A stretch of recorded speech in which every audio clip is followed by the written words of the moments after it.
time scheduled for 7, reopening until about 9:30. And that's a good thing, but underneath. All right, folks, we're going to go ahead and call the meeting to order. So if you take a seat, we would greatly appreciate that. First of all, let the record reflect a starting time of 3:30. Also, let the record reflect the fact that, ladies in the back, just real quick, so we can hear each other, thank you. Also, let the record reflect that all committee members are here. With that being said, that moves us to the meeting minutes of April 4th, 2023. Vice President Wood, or President Wood, sorry. It's okay. Muscle memory from last year. I'd like to amend the meeting minutes to include Elaine Wambaugh as being present at this particular meeting. So with that, I would move the minutes with that correction. All right, we have a motion on the floor with the amendment of Elaine Wambaugh as a member present. Further discussion? Seeing and hearing none, all those in favor signify by saying aye. Aye. All those opposed, same sign. Motion carries. That takes us to public comment on agenda items. You do have up to 3 minutes. If there are folks in the public that would like to speak to any of the resolutions for action or the discussions items, that are on the agenda, now is your time. Yep, come on up, Elaine. If you want to come up to the table, that would be fantastic. We are, and I should have announced this as well, should be on your agenda, but we are actually recording and uploading to YouTube. Oh, thank you so much. wonderful. Yeah, I had absolutely. people asking about that. Yeah. Thank you for getting that done. Not a problem. Good afternoon. My name is Elaine Wambaugh. First of all, President Wood, you're a congressman. Councilmember Hussein and Councilmember Coates. I want to thank you very much for all your hard work. This is not an easy task. The code compliance study and all that is connected to it takes a lot of time, energy, emotional strength, along with endurance. With that said, there was an article in Monday's April 17th paper, that was Lansing State Journal, that was discussing the Autumn Ridge apartments. They have now 27 red tags, but there are many other apartments in that complex that needs repair, such as, quote, lights, carports, furnaces, and nothing is being taking place to correct it, end of quote. People are living in these apartments and paying rent without having these problems corrected. There was another article in the City Pulse by Todd Haywood on April 12th that addressed the other issues that are happening in the department that have been going on for some time. It is very concerning and disturbing to read about these details. I believe there will be more and more problems discovered as we continue your investigating and fact-finding for this process before you present the full report to City Council. There are so many negative consequences happening, in my opinion, because of the Code Compliance Department that has not been held accountable. The time is now to make some drastic changes. I do hope you receive the full support from the mayor's office. At the last public safety meeting on April 4th, Councilmember Hussein mentioned that in the 2018 there were changes made in the ordinance 1237 on trash vents, and if it was not taken care of, they would be stickered and sealed. It sounds like there have been some problems enforcing this ordinance. President Wood requested to invite Mr. Kirkpatrick to attend the meeting and bring the committee up to date. I see that it wasn't on the agenda today, and I was wondering if there was further information available. Thank you for your time. Thank you. And I would also like to have this put in public record, please. We appreciate that, Elaine. Sorry, are there others from the public that are wishing to make comment at this time? Yes. I'm sorry. Yeah, come on up. Deborah Mulvaney, and I have a question first. Sure. On the agenda are two issues. One in reference to the traffic light, which I spoke to council Yes. a couple weeks ago, and the other one in reference to housing. Does that mean I get 3 minutes for each one? Am I reading this correctly? No, it's 3 minutes in total. Really? Are you serious? Well, yeah, so what we're doing is we're actually running these committee meetings now like we run council. We were frankly, we were always supposed to be running them that way, but we weren't recording, it was a very casual kind of laid-back environment. And so we did have a little bit of back and forth, but what we are trying to do is run them a little bit more like council at this point. Well, I appreciate that. It Yep. doesn't really make sense, but I really don't know how to best do this. You want to share? Yeah. Could you please listen? I'm Deborah Mulcahy, and I have lived and been in this community for more years than any of you have been in the positions that you are. From a housing perspective, you ever hear of the broken window? The broken window, the grass. If you don't know what I'm talking about, then you need to learn about it. The broken window theory impacts our houses long-term. Upkeep of housing, park cars on front lawns, leads to unsafe housing, value of our quality of life. I was a landlord. It's a hard job and it can be rewarding, but I didn't really like babysitting adults. My reasons for speaking in reference to this issue is based on non-action. I say non-action. I don't mean just the code stuff. I mean the parking on the front lawn. I'm tired of LPD saying it's not ours and code enforcement saying it's not ours. Bless those parking people. They're wonderful, but they only work till 4:30 in the afternoon. And though I do know they work nights in certain areas, but I can't get a hold of them after 4:30, but they do a great job. You guys need to figure out who's going to be doing that. Related to housing and garbage is the issue of trash. I came before council 35 plus years ago. None of you probably were even born then. And I brought council a chair, a big Thank you, overstuffed Jeff. chair. Because, well, okay, some Make of us you. feel were. awfully wrong. My time here. A big overstuffed chair. Because why? Because code enforcement would deal with it in the city right away, and then it would go to, no, public service would deal with it in the city right away, code enforcement would deal with it in the front porch. It went back and forth. I got tired of this chair and being shredded all over the place in the garbage. Why does the city need to have complaints and then not even take care of them under the existing ordinance, which says a pink sticker, not a pink tag that gets on the cart and flies all over the place? I pick up a bag of garbage on a weekly basis. It's not from my neighbors. It's from south of me, 2 blocks away. And how do I know? Because I walk and I see where this garbage is. You guys need to get your act together. I don't want to hear it's public service, it's code compliance. I don't want to hear from the police, it's code compliance, it's parking. People do not need to be parking on the front yard. This city council gave authority for people to park on the roads, which I don't support, so what do they need to park on their front yard for? Okay, so enough of that. You've got my 2 issues in reference to housing. And by the way, it's not an easy issue, but I ask that you evaluate what is best for the community as a whole.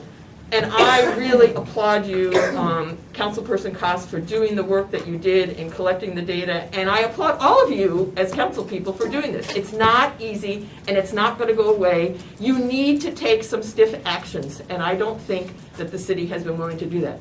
I am somebody who marched on drug lord, landlord houses, okay? I am somebody who started with Carol Wood's mom, the Neighborhood Association Genesee, and the West Side, the Genesee Neighborhood Association. It wasn't easy. We did not have support from council. They have in place the neighborhood, but people in your capacity don't listen. So enough of ranting on that. Separate issue. The light signal at West Saginaw and Jenison.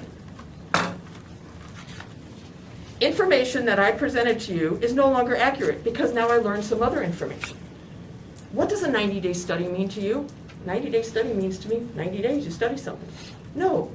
MDOT, I learned after speaking with you, it means specifically in 2020 they did a 1-day, 8-hour study on November 17th. Do you know what November 17th in Michigan is? It's 2 days after opening day of firearm season. It was COVID. Where are people then? That's the day they used. And the 16th through the 18th of November for the tube count. That's different than the turning movement. I'm asking for definitions and clarity.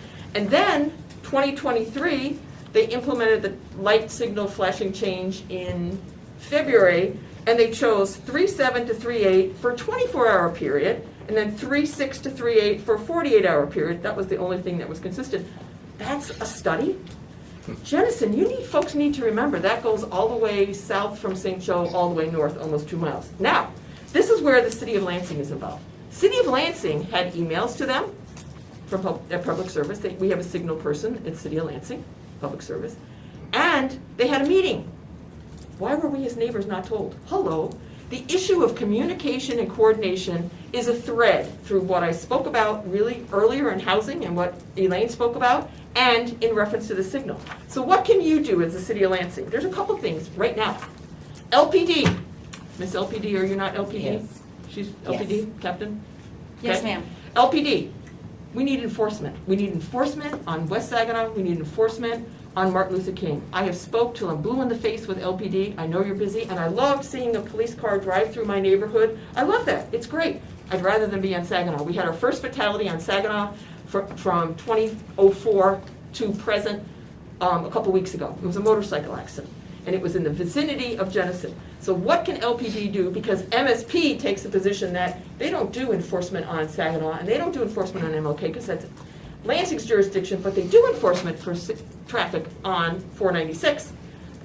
So I can't get them to do anything, but maybe you guys can do something. I have asked MDOT to have money allocated, just like we do snowmobile, ORV, jet skis, water activity. I've asked them to please spend money in reference to enforcement on these roads, because the rate of speed that people travel is unsafe. I don't want to see anybody else killed. So that's what you can do. That's one of the things you can do. And the other thing that you can do right now is you can say to public service, because we have a signal person or persons in public service, to work with us as a neighborhood.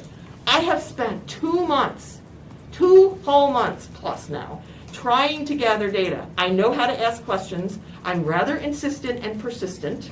Anybody who knows me knows that. It has been difficult, the nicest way to say it. And the story changes constantly. It shouldn't change. It should not be this hard. I don't want to see somebody hurt. We have neighbor children that cross the street. Somebody said, are they going to put a walkway over? I said, dream on. Enough for me. Thank you very much for allowing me the time, Adam. I appreciate it. No And problem. I you. ask that you guys take those actions, because you have the ability in reference to that signal. I appreciate that. Thank you. Do we have anybody else that would like to make public comment? Yep, come on up. Please state your name for the record. Mary, M-E-R-R-Y, like Christmas, Rosenberg. It's the Jewish version. I don't really want to reiterate what I said at council. You guys have my letter. The light, since I've been spoken and put out another Facebook post documenting that I'd been at council meeting, more people have been thanking me. More people have come out opposed to the light change. As Deborah said, we've got so many kids and schools and older people. There's just a lot of traffic and a lot of things that need to be addressed with respect to that change light, and I don't believe that the city or the state has done the requisite analysis to ensure that changing the light is going to be safe. The cars are just whipping down Saginaw, and I'm not the speed guru, but I know they're going upwards of 70 miles per hour, and the motorcycle accident that happened 2 Sundays ago was attributable in part to speed. It was a one-car accident, fortunately, so being stupid only killed himself, but anybody could have been in the way of that. And the rationalization we got from MDOT is that cars were getting T-boned as they were crossing Jenison, is nuts. Cars that were getting back-ended because cars were speeding down Saginaw. We need the enforcement. We need to have people there not only checking, and this actually goes throughout the city because it's take your life in your hands anytime you go out, and I'm sure it's not unique to Lansing, but we need to be checking speed, and we need to be having people stopping at red lights and not going again until they're green, and then stopping again when the next light turns red. I mean, I think we all know now you drive defensively. Before you go forward at a green light, you look in both ways to see how many cars are going to try and barrel through in the meantime. And that's what's also happening coming. It doesn't happen now because that was the T-bone excuse, but it's certainly happening all down Saginaw and all throughout the city. So we need the cops to be doing their job with respect to that, as well as policing the neighborhoods. I know it's an ugly, dirty job, but people are getting hurt. I was almost killed by a drunk driver 20 years ago now. Cars are dangerous things, and it's something that we can intervene with by having proper police enforcement. So, thank you. Thank you. We appreciate it. All right, do we have anybody else? All right, seeing none, that takes us to, well, a couple things first. Jane, very quickly, Do you have any update on Autumn's Ridge? So we did have some action over there on Friday with regards to consumers' energy. We also, my understanding is have and Lisa might know more about this, but we also have a date of April 28th, I think, as a deadline for those folks to get their Building Board of Review appeals in correct form. Where are we at with that? Well, do you want to give an update, real quick update, Dave? I mean, Walter? I'm If not. that's okay, because we were out there. You were on site Friday, I was correct? out there- Yeah. I was outside Friday with them, and I, you know, we're still waiting for some reports from them. Okay. But we,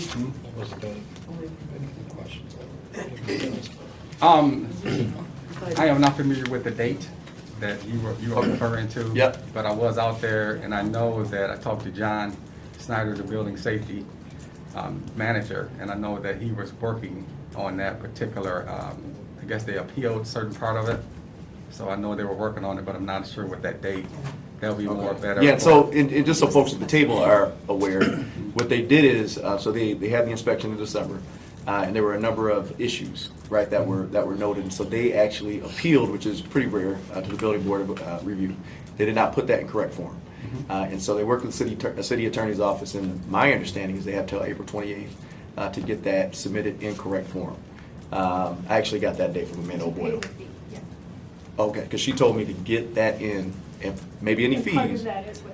Okay, perfect, yeah. So that needs to, my understanding is it has to be in by April 28th. But with regards to consumers and gas and where are we at? so, The gas has been restored in the 4 buildings. Mhm. And the gas and the boilers were all lit when I was there on Friday night, about 9 o'clock when they got done. So all 4 buildings was restored. All right. President Wood. Okay, I guess maybe there's some confusion in the translation. Sure. But what we received from the mayor was the fact, and so what we're trying to get is some clarity. Did we ordered the gas to be put back on, correct? did we order? My understanding was that the mayor, I should use the word order, requested that the gas be turned back on. Is that correct? Go ahead. Yes. The bill was already going to be cut back on Saturday. So from what they told us, they had paid the bill.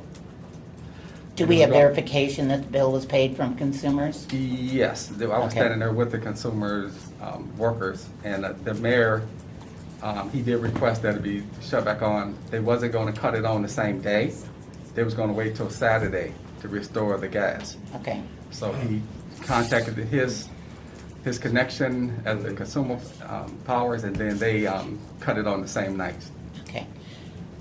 The next thing that was part of the communication from the mayor was that they were going to get with the city attorney's office to try to do everything that they could to get compliance. Where are we with that? They're still meeting on that issue, and we'll get back with you on the report of that.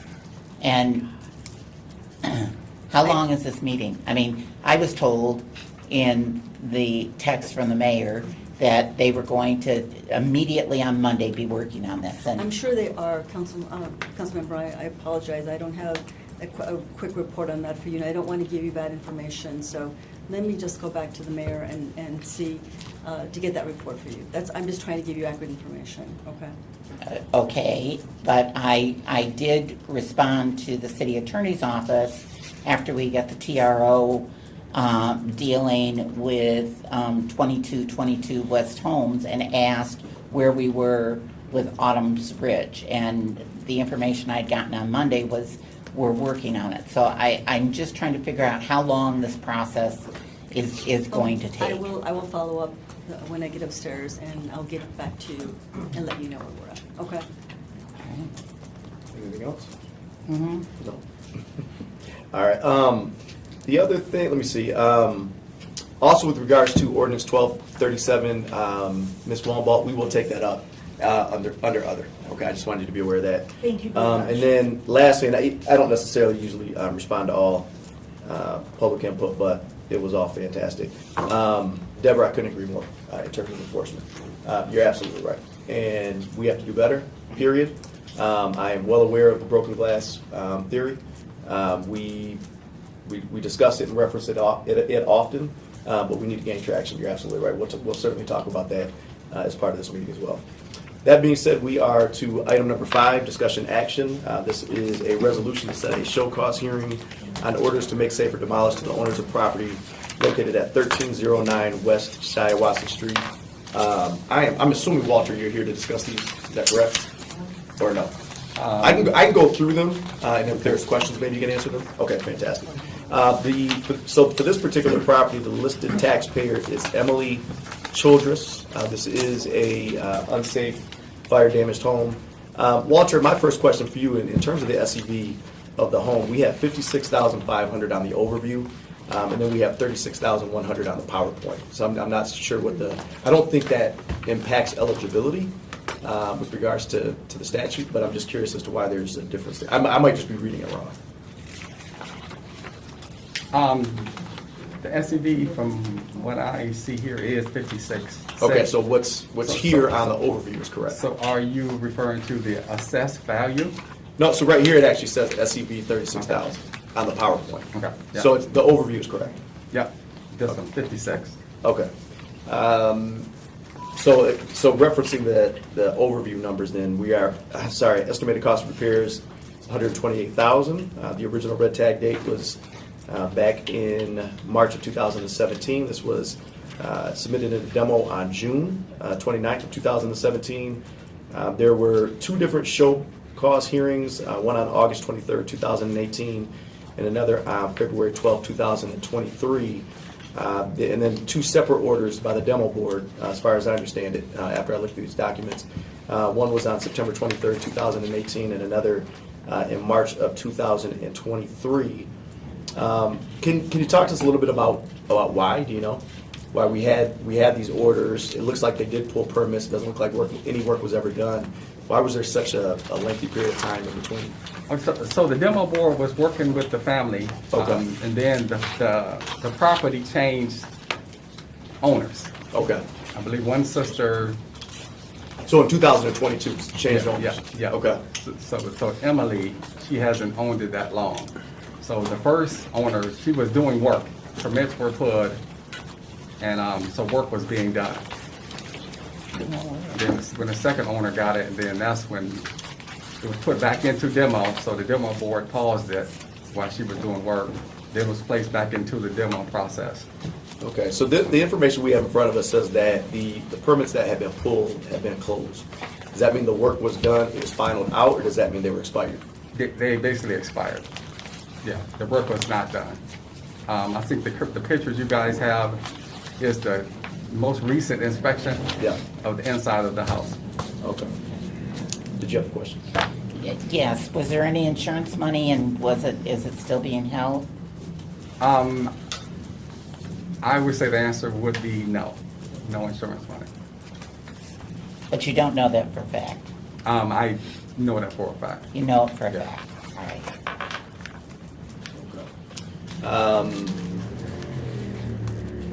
Yep, so in any event, and that makes sense, I appreciate that.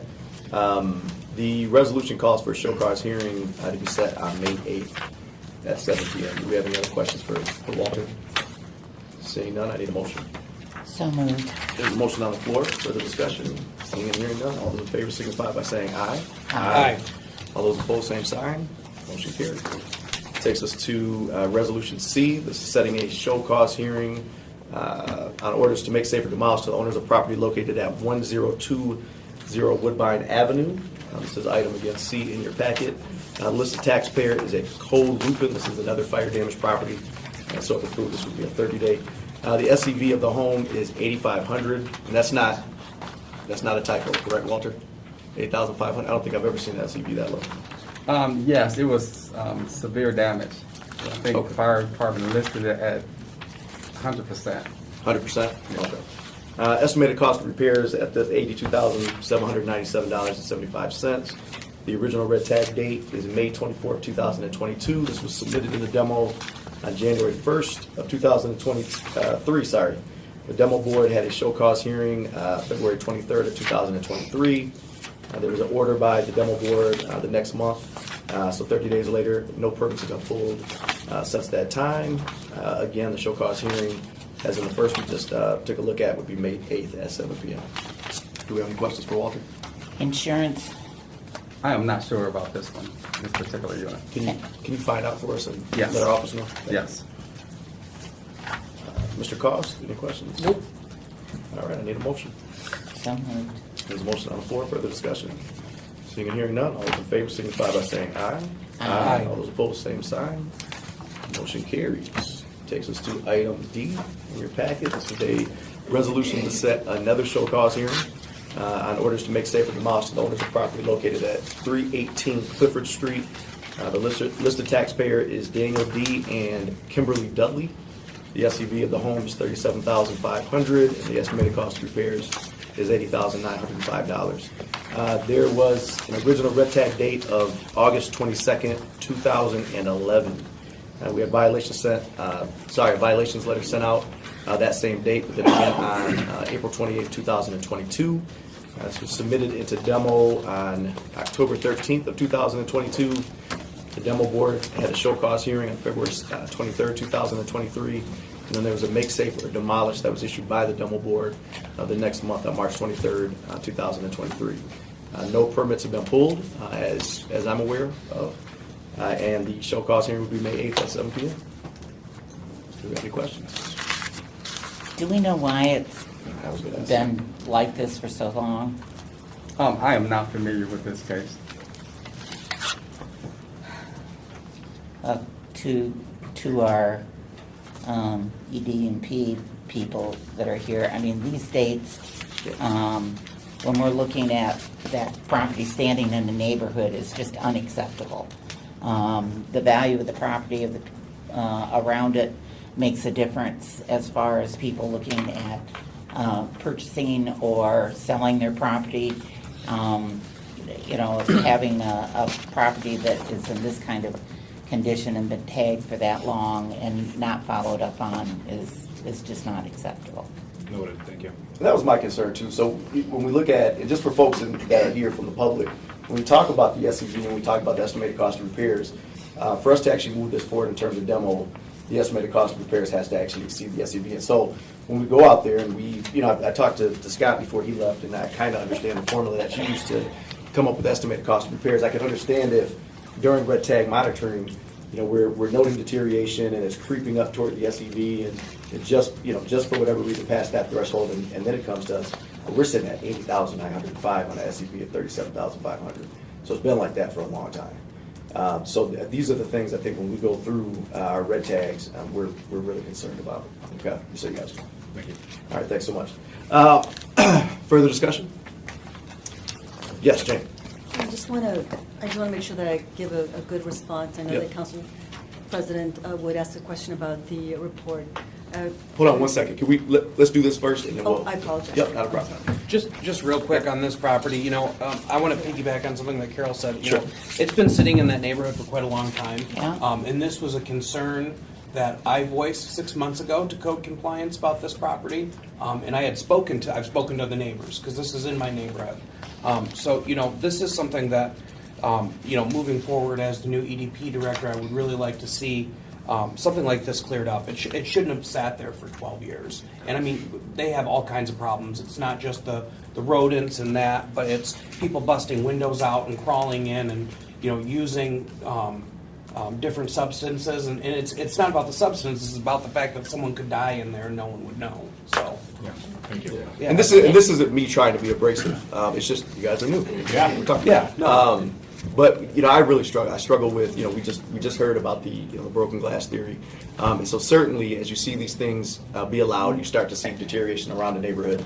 But we talk about the livability of a community. We talk about making sure that we're protecting people's property values. And I know that everybody at this table would be madder than hell if this was right next to their home. So I always like to see these issues treated as if it was right next door to our own home. Thank you. Yes. Do you have a question? We also do have a state statute that allows us to go to make safe or demolish if a property is sat for 24 months or longer without having anything done to it. That's true. And it doesn't have to meet the requirements of the SEV.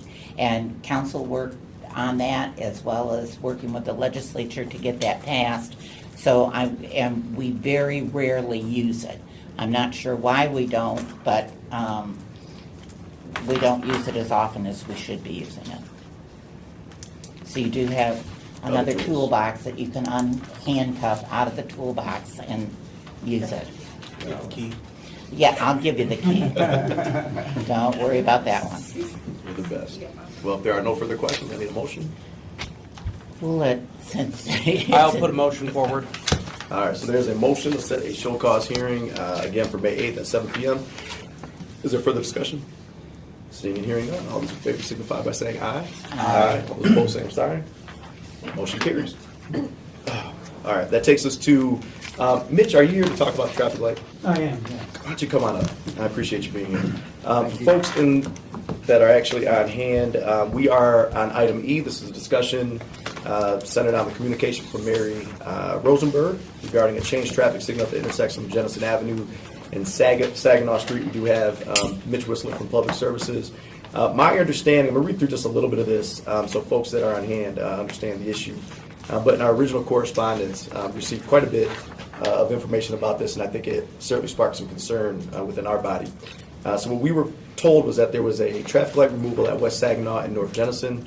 There was some communication from Ms. Mary Rosenberg that had emailed MDOT asking for a meeting with the neighborhood to discuss traffic signal changes at the intersection of North Jennison and West Saginaw. In a February 20th, 2023 email from MDOT employee Aaron Jenkins, to the West Side Neighborhood Association Treasurer Laura Angus Hall, Mr. Jenkins stated that the prior signal was unwarranted because, one, drivers traveling northbound on Jennison had a false sense of security. I've heard that ridiculous amount of Yeah, times, I which just, is yeah. when they relied on the green light and were then T-boned by traffic traveling east on West Saginaw. And two, that there have been rear end crashes occurring on West Saginaw at North Jennison due to distracted drivers speeding eastbound on West Saginaw. Since the change, residents believe pedestrians and bicyclists are taking their lives into their hands as they attempt to cross Saginaw at North Jennison, and cars attempting to leave the neighborhood by turning right eastbound onto West Saginaw from Westmoreland, Cary, and Bartlett Streets are finding it very difficult because of the speed of the traffic traveling down West Saginaw. Further, vehicles attempting to cross West Saginaw at Jennison, going either north or south, have limited visibility due to obstructions at that intersection. Says that based on the importance, again, this is from Mary, based on the importance of this issue to the West Side community, I've requested MDOT Transportation Service Manager Aaron Chalati to schedule a meeting with neighborhood residents and the appropriate MDOT personnel. What do you know about this? Well, I don't know if any response to that request has Excuse me, can happened. you please tell me who you are? I'm sorry, I apologize. And I'm sorry, yeah, go ahead. Mitch Whistler, I am the Assistant City Engineer, Interim Transportation Engineer for the Thank City you, of sir. Lansing's Public Service Department. I'm unaware of the meeting, if it's been held or not.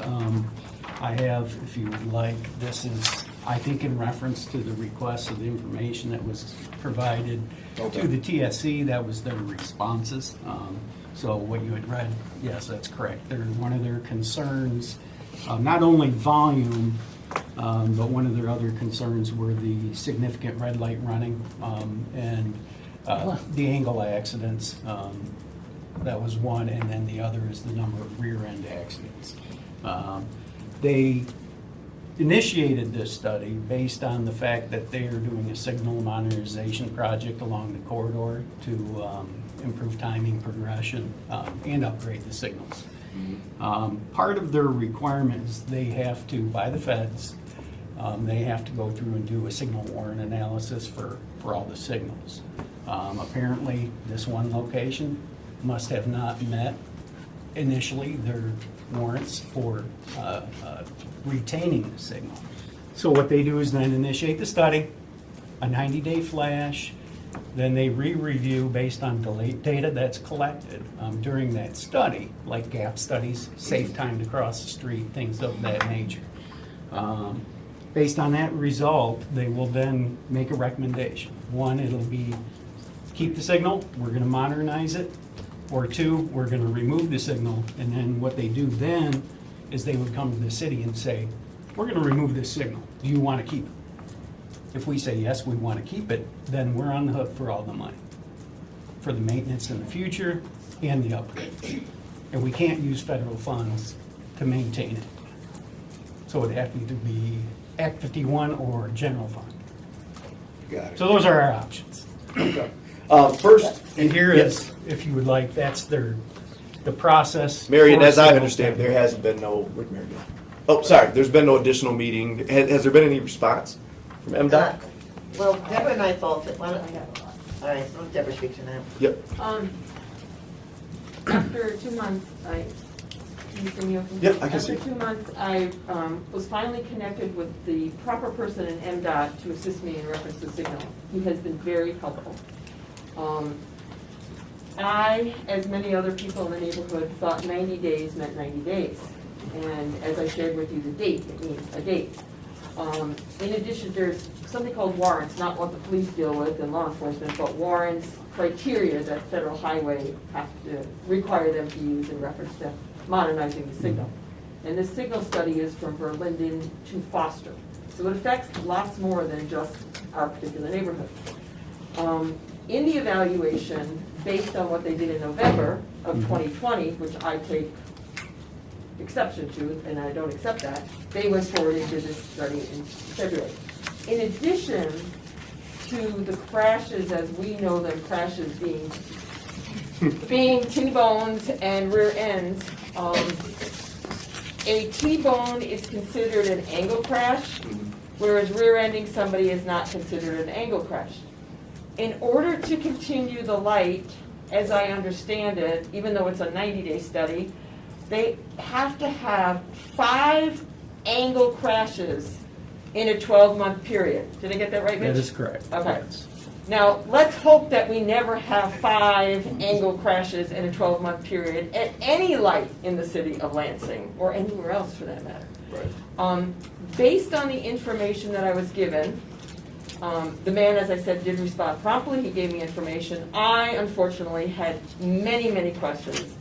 I sent that out to him on Monday morning. I mean, this man was so responsive, he was responding on Saturdays, okay? I have no problem with what he was doing. Sure. It just took me 2 months to get to the right person. At this stage right now, the state of Michigan can do a study for as long as they want, but a minimum of 90 days. This study can go on for 2 years, 3 years. There's no end in sight. I think that's ridiculous. But I would think that it would be related to use, community use, and, you know, I talk about hunting, but, you know, COVID, and everybody's changing their work schedules. So right now, May 3rd would be the last date for the 90-day study, and we as a neighborhood asked to have this meeting, but we thought it would be prudent after the data was collected and finalized, because otherwise, what are we gonna be meeting about? We really need the information that they gathered. We do not think, myself and I know Mary and other neighbors, 1 day or 48 hours is reflective of use in a community. Right. And I asked the question, what statistical method are they using to determine that set 8 hours for 2020 and then 48 hours for 2020, and then 24 hours and 48 hours in 2023 are reflective? Because as you heard, Council, a couple weeks ago, one of our neighbors on Drexel has already altered her method of traveling and no longer goes at Jennison and goes to Verlinden because of the light. One of my neighbors actually said to me, are we gonna they're gonna build a passenger crosswalk over here? And I said, oh honey, no, that's just not gonna happen. We're gonna have to fight getting across the intersection. So that's where I'm as far as what I can report right now. I am looking for more information. Mitch, did I say anything that was incorrect from your knowledge of No, process? you didn't say anything correct from what I understand. I didn't say Anything incorrect. incorrect. Incorrect. Okay. Sorry, did I say correct? I apologize. Yeah, sorry, no. All right. But I can address, some of your volume questions, because we do this a lot as well. They do a trends analysis. They collect volume data throughout the state, throughout the cities on a yearly basis. They use those volume counts to adjust their traffic pattern, or traffic volume counts based on time of year, and various different aspects. One, for instance, is during the pandemic, significant reduction in traffic. we still were required to count traffic, even knowing it's going to be a lot less than what it was, 3, 4, 5 years prior. So they collected those dates, compared it to previous years, and did an adjustment factor. Their adjustment factor, I believe, was roughly 16%. Our counts that we've found relate almost identical to that number. We're around 20% less that we had found when we took our counts. So, I'm confident what they had in their adjustment factors, and I'm assuming that's what they used when they did the study. I have not seen the study, so I don't know. But So that you is- have not been involved? We had been notified that they wanted to conduct a study. The Public Service Department was. They asked if they could conduct the study, and Mr. Kilpatrick said, yes, we're not opposed to you conducting the study. They also had asked if they could set up a meeting with LPD and EMS, and they asked for the contacts. And I do believe Andy provided the contacts, so they could talk with them and also let them know of the intent to do the study. So was there a meeting or not? I do not know. Okay. I do not know. Yeah, and that's what I was gonna ask. So are they required at some point to engage in public outreach? Yes, they are required to, they're required to let the officials know within the city of their. But not a public. Yeah, I don't We know tell if them, they. no, you can't go to the I mean, a study. normal environmental justice type Yeah. study, they would contact the public. Okay, I got a couple questions, I think. President Wood? Yeah. And then Councilman Cost. Do you have an idea of what the cost is? The cost. If we took it out. Modernize it? Yeah, if Well, we if we took were it to do a over. full modernization, a traffic signal, one signal can cost anywhere between, on average, $150,000 to $200,000. And then you got maintenance, which just varies by year. But And Board of Water and Light does the maintenance there for us? Board of Water and Light does the maintenance for both MDOT and the city. Yes. Yes. Okay. Is there,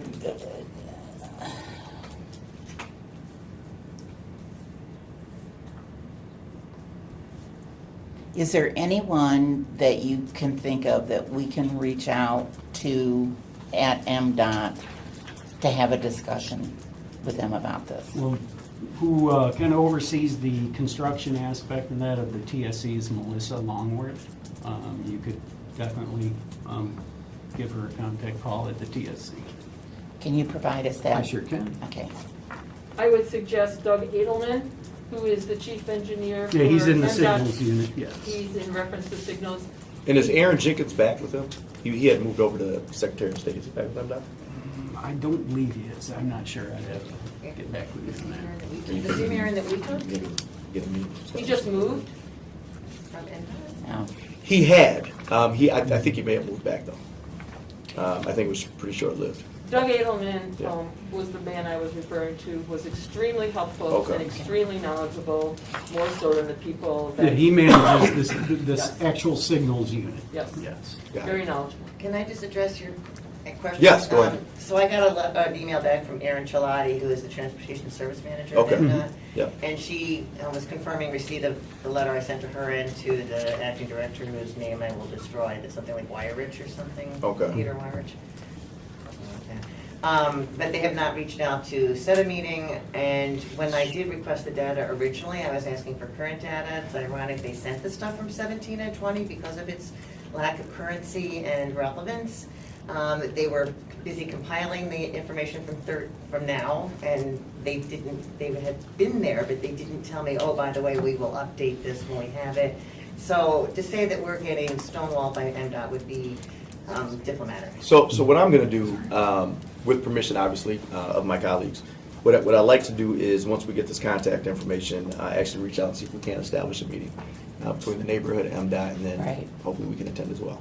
And there's different things we can do with regard to that. We could even make a part of a special committee meeting if we wanted to. Right. Is that okay? Yeah. You all? Okay. And then in the meantime, Captain Deal, is there any way to give this area a little bit more attention and enforcement? I already sent the email and we'll be on it tomorrow morning. Okay, we appreciate it. Thank you so much. Absolutely. All right. Thank you.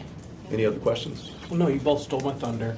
No. Those are the two questions I had. I'm multitasking here. Sitting here next to Ryan, I know the issues the First Ward has had with Fairview. Yeah. And the fact that they have begged and begged and begged. I mean, we had a blinking light there to have a traffic signal there because of the school and everything else, and, you know, kept falling on deaf ears. And I would think, and maybe this is something that we have to send over to Sarah and to some of our friends over at the legislature, that there has to be community input as part of making any recommendations on changes, that they can demonstrate that they've been out in the community and receive that information. Especially when you have flawed statutes and policies already in Yes. place that are making these essentially into drag strips Yeah. through our community. Yeah, I totally agree. All right, there are no other questions or comments with regard to that item. We are going to move to item F. This is a discussion on the Red Tag Crisis Update, Economic Development and Planning, OCA, HRCS, and Administration. And as folks are aware, because I think everybody in this room, thank you so much for being here, Mitch. Thank you. Pretty much everybody in the room has been a part of these conversations. What we are tasked with doing is actually getting answers for the body at large. And President Wood has actually asked me as committee chair to take a look at our special committee of the whole that we had last month, mine essentially that information for questions, and then ensure that we can, on a monthly basis, be getting back with our colleagues on answers to those questions, timelines, and the like. And so what I did was I actually put forth all of those questions, and I know there's a lot, particularly for our new guys, so I apologize. But we are going to go through these. And if you have responses, fantastic. If you don't have responses, I'll note that. And my plan is on Monday to give our group the first update from our committee. Okay? And so what I'm going to actually do is start with economic development and planning. And Jane, I'm sure you're going to assist and support as best you can. And if just very quickly for folks that aren't familiar with you two, since you're new in your roles, can you just introduce yourselves? Yeah, absolutely. Thank you so much. Thank you for having me. Of course. I'm looking forward to getting to know you. My name is Jordan Hankwitz. I'm the new Director of Economic Development and Planning. I come from the Michigan Senate. I've been in the legislature my whole life, the last 8 years serving the nonpartisan business office as the Chief Administrator for the institution on operational and administrative items, as well as the Chief Financial Officer for the Michigan Senate.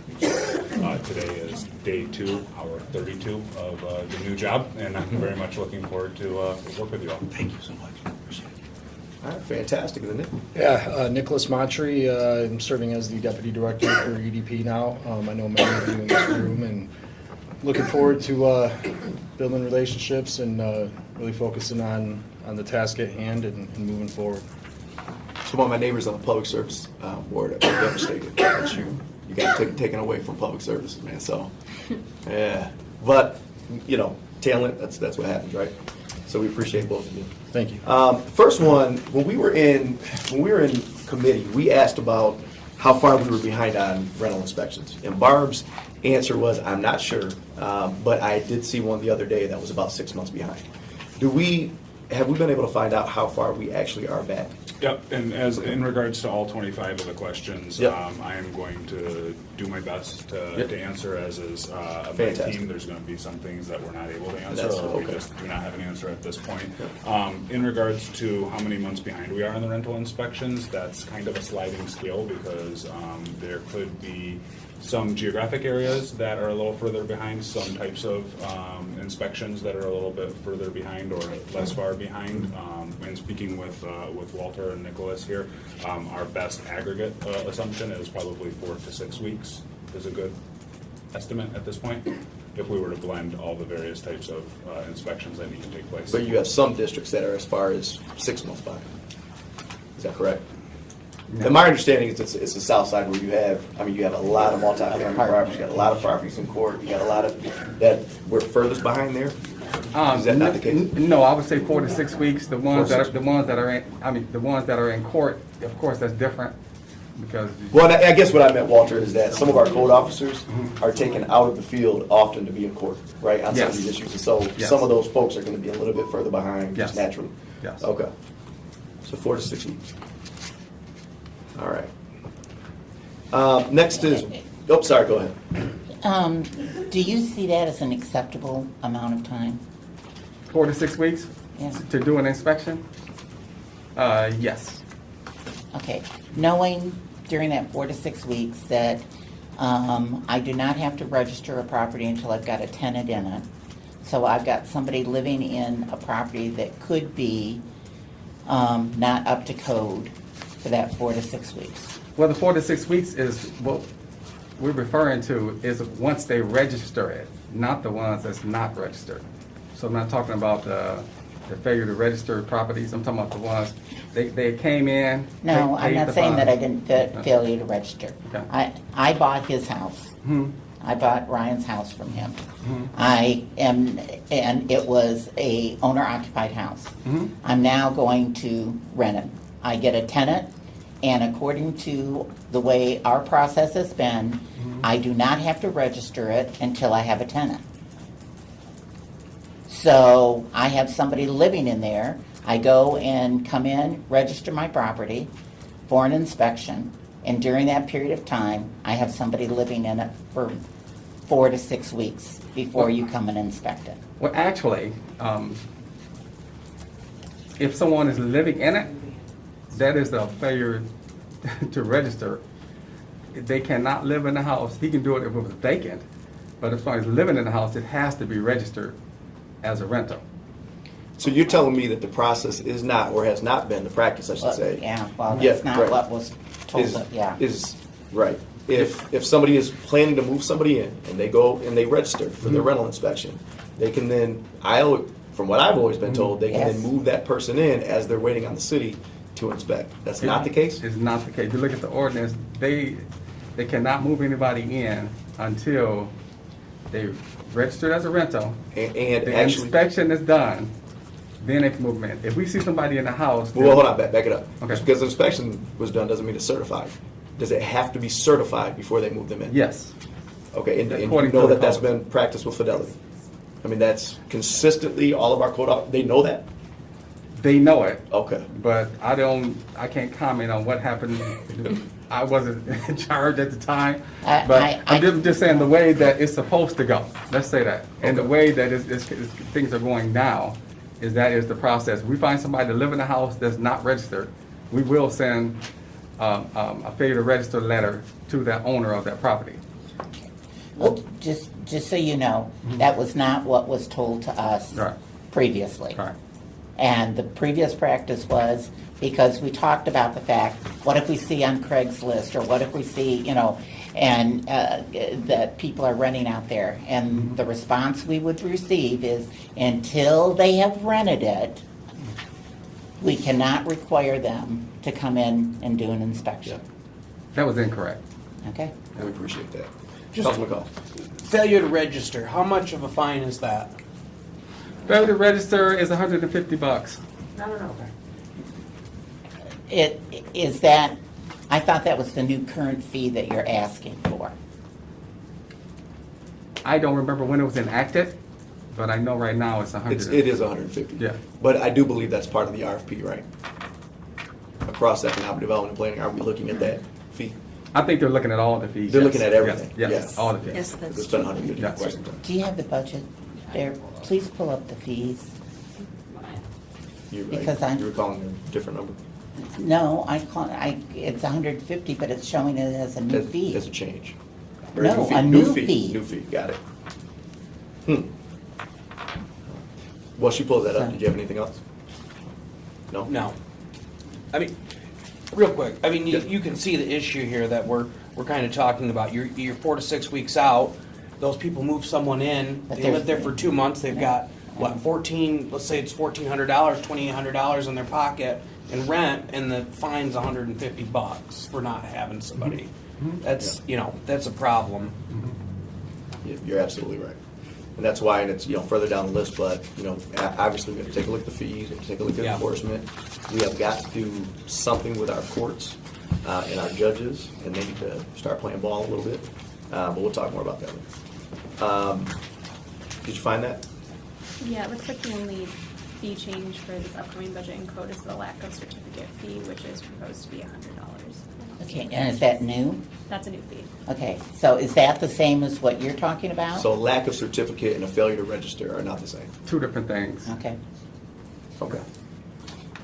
All right. The next question, gentlemen, what is the average time for a recheck to ensure the landlord is working to achieve compliance? And is there an automatic scheduling of inspection after 30 days? Yes, the answer to the first part of the question is there are different recheck timelines for different violations, and Walter had took the time to educate me today on how different violations have a different parameter, and so we don't have a specific answer to that, but in regards to the second portion of the question, yes, there is automatic scheduling that the SNA does put out for rechecks. Okay. Do you have any questions? No? All right. Next, what steps are being put into place to ensure that everyone within the department is trained on BSNA and knows how to query and generate necessary reports? With training not occurring until the end of the month, early next month, what steps have been taken to run necessary reports now? As mentioned at the second part of the question, training is scheduled at the end of April for the admins and early May for the rest of the staff. One point of clarification that's embedded in the beginning of the question, I do not believe that is our intention, and I'm getting acclimated at this point, of having everybody having all of the abilities of the system. It's a very powerful system, and we need to make sure that there are administrative rights on who can do what, but we need to define who has those rights and how can we not only have an individual who's responsible for making queries in a timely manner and reports in a timely manner, but also making sure that there's backups and there's cross-training available so that we're always able to in the event that somebody's unexpectedly out. Right. In the meantime, BSNA has been very helpful with pulling the reports that we need. I know that Christy on my staff is capable of pulling reports, as is Walter himself. He was pulling them as recently as a few hours ago to get us prepared for this meeting. President Wood, Councilman Cost, you got any questions? On that BSA software, is anybody in the office pulling queries on if property has a PRE on it or not? And identifying if those are rentals, unregistered rentals? I can't answer the specific question about that query. Walter, if you have an answer on that specific question, otherwise. I would have to get back to So you. BSNA does not detect that. That's usually done by our staff. Lynn usually do pretty close to probably 100 a month she finds. So she goes on every single site, every Realtor.com, every one of them, Craigslist, and that's how we usually find them, through either a complaint, somebody will call or send us a text, or send it by Lansing Connect, and then, or we'll write a violation, and then we'll notice that it is a rental, but we usually have to research them. BSNA only can utilize what we put in it. So I would suggest looking deeper into that, because I've talked to the county staff that uses BSA, and that was their suggestion, Okay. was to do a PRE search to find those. It does have the capabilities, and you may just not know about the Sure.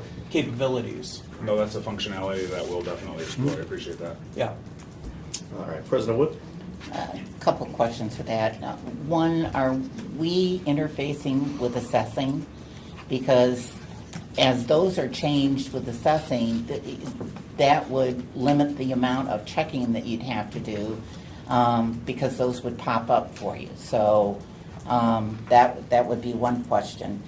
The other is, we have asked from a council perspective that we have someone, and I know Sherry, I think Shelby had arranged for Sherry to receive the training in BSNA, because council's been asking to have not just the front end, but the back end, and even if it's only read-only, along with the internal auditor, to be able to pull reports as we need them. And that is a later question, but to get to it sooner, that's something that we are happy to explore and figure out how we can make sure that you have the tools that you need to get the information that you need out of it. We'd appreciate that. So- Thank you.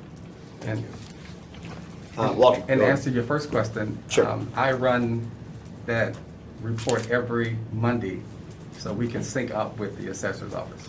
Right. All right. Thank you. Takes us to our next question. Have we identified a consultant to help with our top-down review of policies and procedures? And if so, who?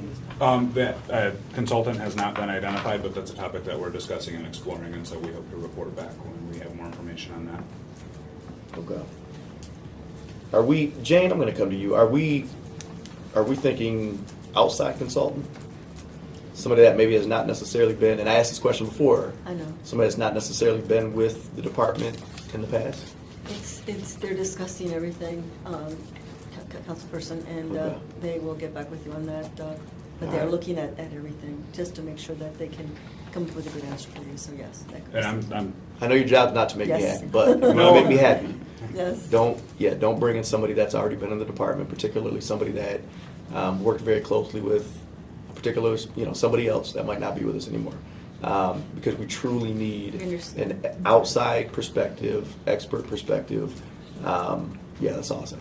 Okay, Yep. thanks so much. And to go back to my kind of opening statements on hour 32 and a half now, I am working on meeting the team and the employees of the department, not to say that a consultant's not something that we're seriously entertaining. I'm just. No, and I spend the appreciate first that. couple And I days. want you to understand real quick too, the reason we have you here at hour 32 is simply due to the urgency of this. This is urgent. Understood. And we have it listed as a crisis, and it truly is, because right now, we really don't have a plan in place, right? We're trying to create this plan, create this timeline. So in any event, we are certainly understanding that you're new into the position, and there's no way, right, in addition to all the other balls you have in the air, that you're gonna have, perfect answers to all of this. But we do appreciate you being here and your willingness to really tackle Of course, this stuff. this Yeah. is where we are. I appreciate you. How many pink tagged and red tagged units do we have currently? A couple different numbers were thrown out at that meeting. Do you guys have accurate information as of today? Yep, as of today, 4/18, there is 296 pink and 693 red per Walter. You said 396 red? Nope. I'm sorry, 696. 693 red. 693 red, okay. Can you repeat that one more time, please? Yep, 296 pink, 693 red. Okay. Thank you. You're welcome. Do you, of the pink tag, so this was specifically asked, and Barb said she didn't know.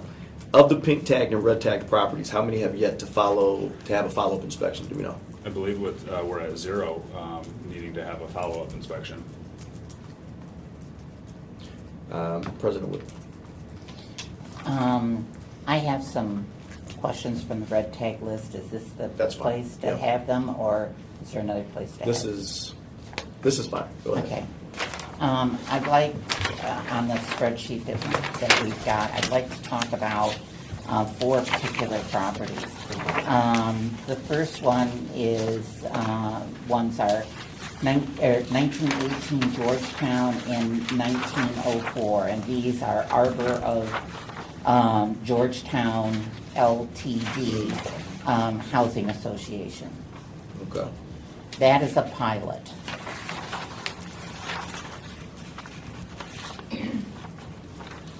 If you look at 720 West Ottawa, units 48, 40, 32, and 51, that's Capitol Park Central. Could you repeat those for me? I'm sorry. Pardon? Could you repeat those numbers? 720 West Ottawa, units 48, It's on the. Unit oh, you don't have it, 40, never mind. Unit 32, and Unit 51. These are Capitol Park Central. That is a pilot.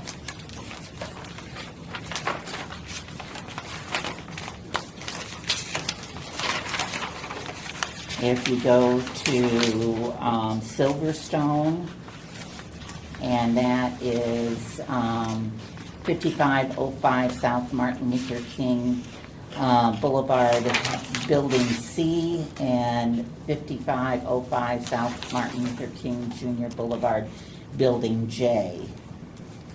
That is a pilot. So that's Silverstone. Pardon? Silverstone, right? Yes. Okay. And since pilots, the fact that we've got 4 of these that are here that are pilots, I'd like the city attorney's office to look at revoking their pilots. Okay. These are all active pilots, right? Correct. All right, Lisa, I'll follow you up with understand the you charge? on that. Okay, I appreciate it. All right, fantastic. And I appreciate you going through that. Thank you. in that way. Yeah, absolutely. Can I It's a lot of pause work. just 1 second? Yep, please do. Councilmember Wood, I got the Georgetown property, the West Ottawa Silverstone, but I don't, is there a fourth? There was, yes, there's 505 South MLK, 720 West Ottawa, 1918 Georgetown. Those were the only three I got. Yeah, 3, I'm sorry. I Okay, didn't say okay, I four. just want to make sure I had all of them. Thank you. Any questions on it? No? All right. One quick, Yep, one go quick, ahead. the red tags. How many are in the NEAT program right now? I do not have an answer for that at this time.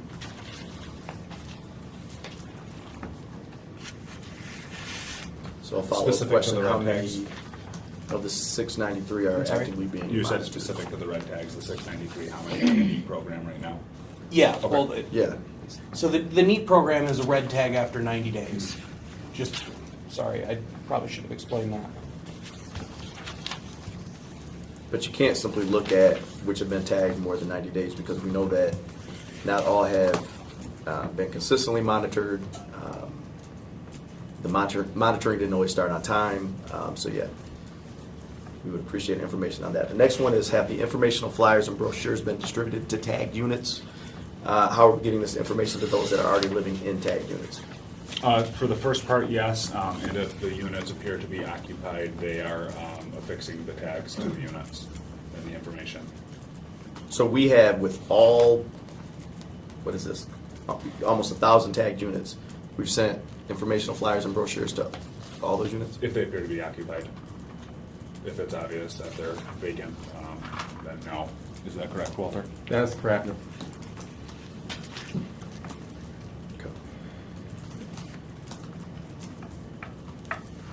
All right. Do we have questions on that? No? Yes. I'm just Councilman curious, Costa. what information are we sending them, Walter? The 3 pamphlets that was I don't have a copy with me, but they were created by, I think, Barb. Okay. She gathered them up. Yeah, there was 3 one on pages. legal aid, one on know your rights Right. and community Right. services, and one on, I forget the other one. You want a copy of According those to- sent over to you? Yes, if I could, I haven't seen them. Go They ahead. were at the last meeting or Yeah. the Yep. 2 meetings ago. President Then I might have a Jane's copy. information, Thank the Do you want us to get the- educational material for renters, rights as a renter was completed, know before you sign a lease was completed, and the creation of a brochure by the administration on where tenants can go for assistance if they are forced to relocate due to red tags or violations by landlords. That is correct, yes. That's the one. Yeah. All right. Those are put together by HRCS. Okay. It's okay.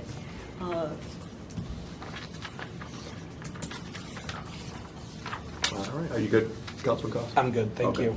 What process is being worked on or has been established to ensure that tenants that are displaced due to red tags to other units within the city are being put into units that are certified? And how are we tracking the number of displaced tenants?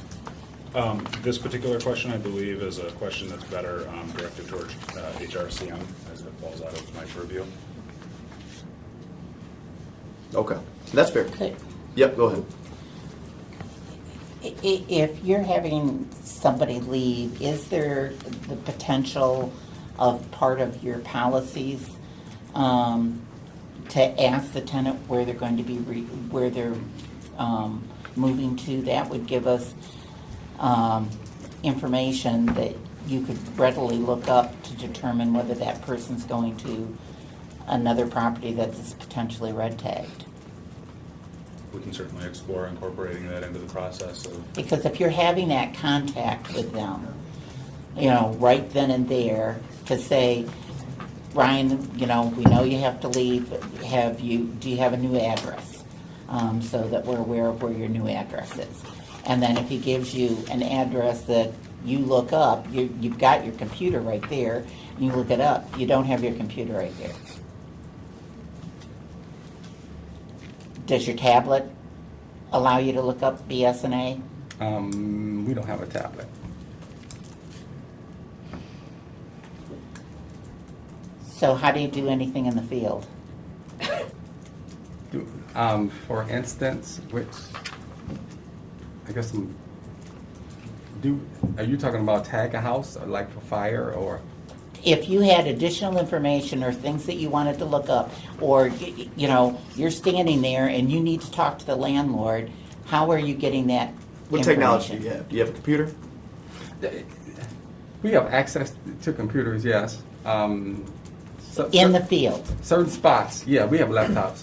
Certain spots is kind of spotty. So what we normally do is take the information and write it down, and then most cases, we got to go back in to access it, the information. Because certain parts of the city, particularly I think in the south area, it crashes all the time. It don't hold our Wi-Fi's, or the card in our computers doesn't stay connected all the time. Have you thought about reaching out to LPD and their IT people? Because, I mean, if LPD can remain active Yeah. throughout the city. Yes, I am meeting with them now about the tablet issue that you just mentioned earlier. I met with them last week about changing what we use. So yes, we are in the middle of doing that. Okay. All right. Any other questions on that? Seeing none. Next question is the rental inspection checklist that has been in the works since 2020 finished? I have been informed that yes, it has been finished, and it is being utilized, but as far as I'm concerned, it's going to need to be continually evaluated to make sure that it's fit for purpose and meeting the needs. Okay, so this meeting wasn't that long ago. It was finalized when? So Barb sat down there and said, no, kind of working on a checklist, and She said no. yeah, she did. I worked on a committee to work on this back with Steve Swan a couple of years ago, and we were almost done a couple of years ago. From what I understand, Brian McGrane had to do some editing to it, so it was basically He done. was on vacation a lot, so. Yeah, so it was basically done before he departed. So it was done before Brian Basically, departed? yes, yeah. From what I But it is understand. being utilized in the field? Yeah, they use it every day. Yeah. All right. And which MPC code IPMC code did you use it off of? You talking about the year? Yes. 2015. We do have 2018, Yes, but but you haven't given it to council yet. right. It is the new one. We're skipping 18, and we're going to 21. The state of Michigan is also skipping 18, and once I understand is once the state approves it, and then building safety is going to adopt it. They also use the 2015. And then once they move, then we'll move when they move, so then you guys should get it.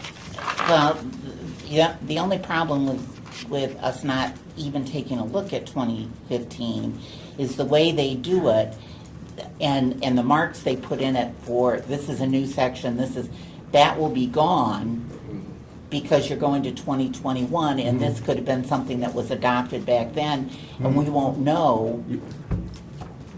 I'm gonna personally send you a copy of both of them. Okay. Because you know I will look at both of them. I got them right in the office. Okay. Appreciate it. Councilman Cost, anything on this? Yeah, just real quick, these checklists, once it's completed, that It is checklist with that. complete. It's- It it is will need Yeah, to be so- updated. No, no, no. Vernacular, it is completed. Yes, no, I'm saying Filled when out. they when they fill out the check sheet, yeah, sorry. Are they saving those? Are we filing that with that property? We're saving them. So we Yes. do have records of these inspections for these properties? Okay. But the actual legal document is when we write the information into BSNA and send a letter. Because when they do it on the check sheet, it doesn't have violation numbers. So we put violation numbers to every violation we write. So the actual legal one would be the one that you guys can see in BSNA. And, But we can't see yeah, it. Oh, So- we can't see inside BSA. you guys will see it. You'll see it in the future. Just, Real quick, how long have you been using that checklist? I guess I missed that part. It's been about 3 weeks. About Okay. 3 weeks. Thank you.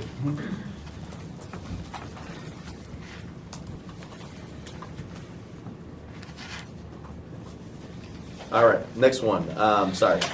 Have we created a checklist for NEAT team monitoring of red tag units? How are we recording and reporting? And have we done anything to address, this might be another question. Let me just do those two. Have we created a checklist for NEAT team monitoring of red tag units? And how are we recording and reporting? No, we do not have a specific checklist for NEAT team monitoring. We do have policies and procedures, but there's not. And is that simply because now, okay, but we are consistently, I think one of our big concerns Yes. was that people were going out there and they were using their own discretion to determine whether or not they should, essentially pause or, pause the monitoring fee, the actual fee. And I've That been- no longer is happening, correct? Well, that's kind of not what happened, because the premise guys cannot pause that. That would be the officer in the area only. So that would be kind of two different things. Oh, So- okay, but what we were and- told is that there would be no pausing. I don't care who does the pausing. So- That there would be no pausing from here on out. That nobody would be able to essentially be in those districts and actually Until the house was brought back up to code. up to code. Yes. Exactly. So, and I don't talk about people that have been in our office. but Sure, sure. Since I have been kind of Okay. doing things, that has stopped about 3 weeks ago. They stopped. Only I have moved everybody, understanding, because you guys going to get the complaints. So all of the ones has been basically been moved over to Bill. That's in the NEAT team. Okay. All of them almost are Bill right now. So Okay. there's only very few exceptions. It's for major fire damage, and they get a little bit more time. That's it. Okay. For legal, and the fact that people are going to appeal these because they can come to council, did you put a policy together? Do you have a written policy in place so that you can say from this date forward, this was why you're moving forward with this? Let me check and see Okay. if Barb had did something.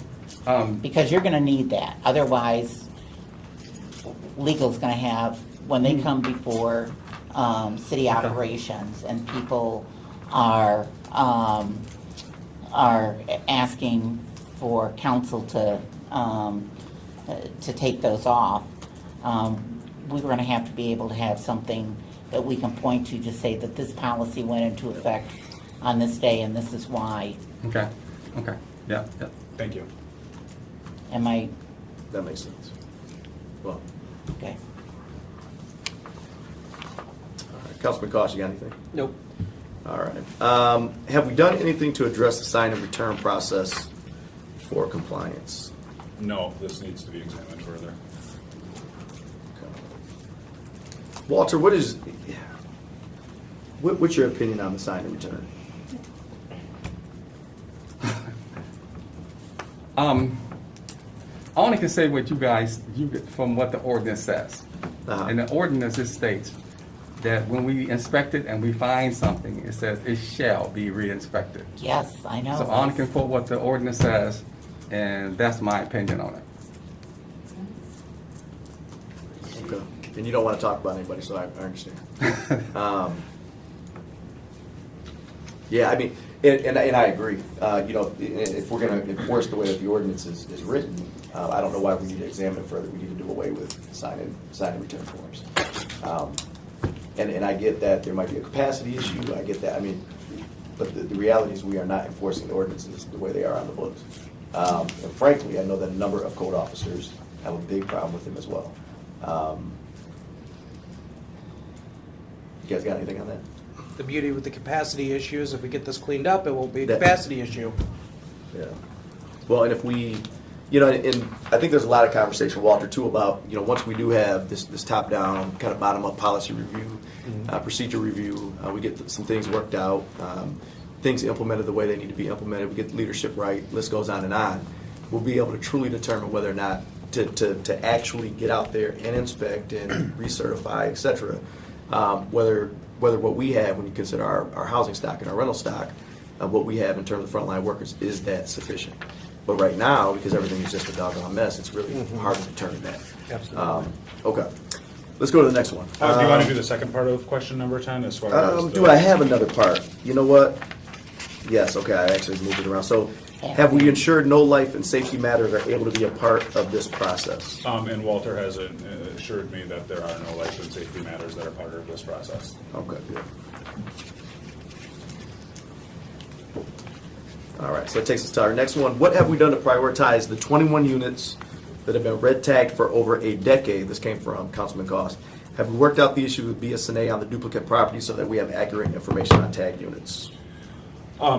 From my conversations with the team, the lead enforcement officer is personally conducting the enforcement on the older units in an effort to try to get those up to speed. And the duplicate properties, in some circumstances, are part of BSNA's design. I know Walter could speak a little bit more to the way that you can get multiple entries for the same property in BSNA, and that's the way that it's supposed to happen. And so, Yes, for same property can have multiple violations. I did, since we talked a little while ago, I did talk to them, and they put it on an Excel spreadsheet. So right now, we only have 56 duplicates. So BSNA doesn't really have the capability of doing it. Okay. So, I assume that you're the one that's heading up the 21 units that are a decade old? That particular question, I would need to know what the addresses are to address the ones. I know, Isn't that what was Emily's yeah. spreadsheet? No, I think Emily's, do we have a spreadsheet for that? I don't think we do. and I didn't. I know- I know those it's- specific 21s at this That were a juncture. decade old. Yeah, Yeah. so you Yes, can sort that- by date and then it will bring up Yes. the ones that are older. Okay, because you said the lead housing inspector was heading up the 21. Heading up all of the older units. I don't know Okay, specifically. so the you know, 21 because items. one of them's old enough to drink, it's in my ward. Okay, so I would need 20 years, 20 some years. So I would need to know the address exactly because Yeah, it's 123 Isbell. Emily, can you share that? Why does it sound familiar? Those 21 that you Yeah, came you could up send those to us. We'll get Oh, going. Yeah, definitely. oh, Go ahead. yes, I can address it. That's next door to the multi-unit that had the fire. Maybe. Okay, that is being re-inspected. Should be sometime this week. Amy Castillo inspected it about 4 months ago, and it did not meet demo on the inside of it, and so he pulled permits. The work is being done. He called last week for a re-inspection. That was one that we were going to put in demo when I did the lead. Gotcha. Yeah, and that's one specific property of That's- 21. yeah, So yeah. what we're going to do is we're going to make, because what I'm hearing is that Walter is the man in charge. And so what we're going to do is make sure that we get this list over to you so that we can get a report in a subsequent meeting. Okay. Okay? Okay. Appreciate it.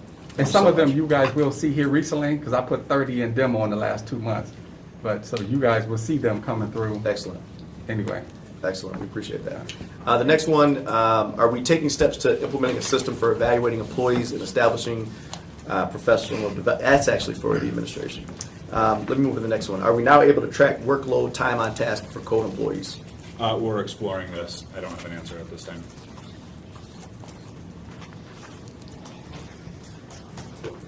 Has the job description for code enforcement manager been reviewed and approved, and when will the job be posted? It has been reviewed and approved, and we're hoping to have it posted in the very near future. Near future, 2 weeks, 2 months. Hopefully by the end of the month, but Okay. that's the information that I have, and I'm trying to figure out how to navigate getting these things out on the street. Thank you. Yep. We appreciate that. What is the current timeline for the fee study referenced in COW?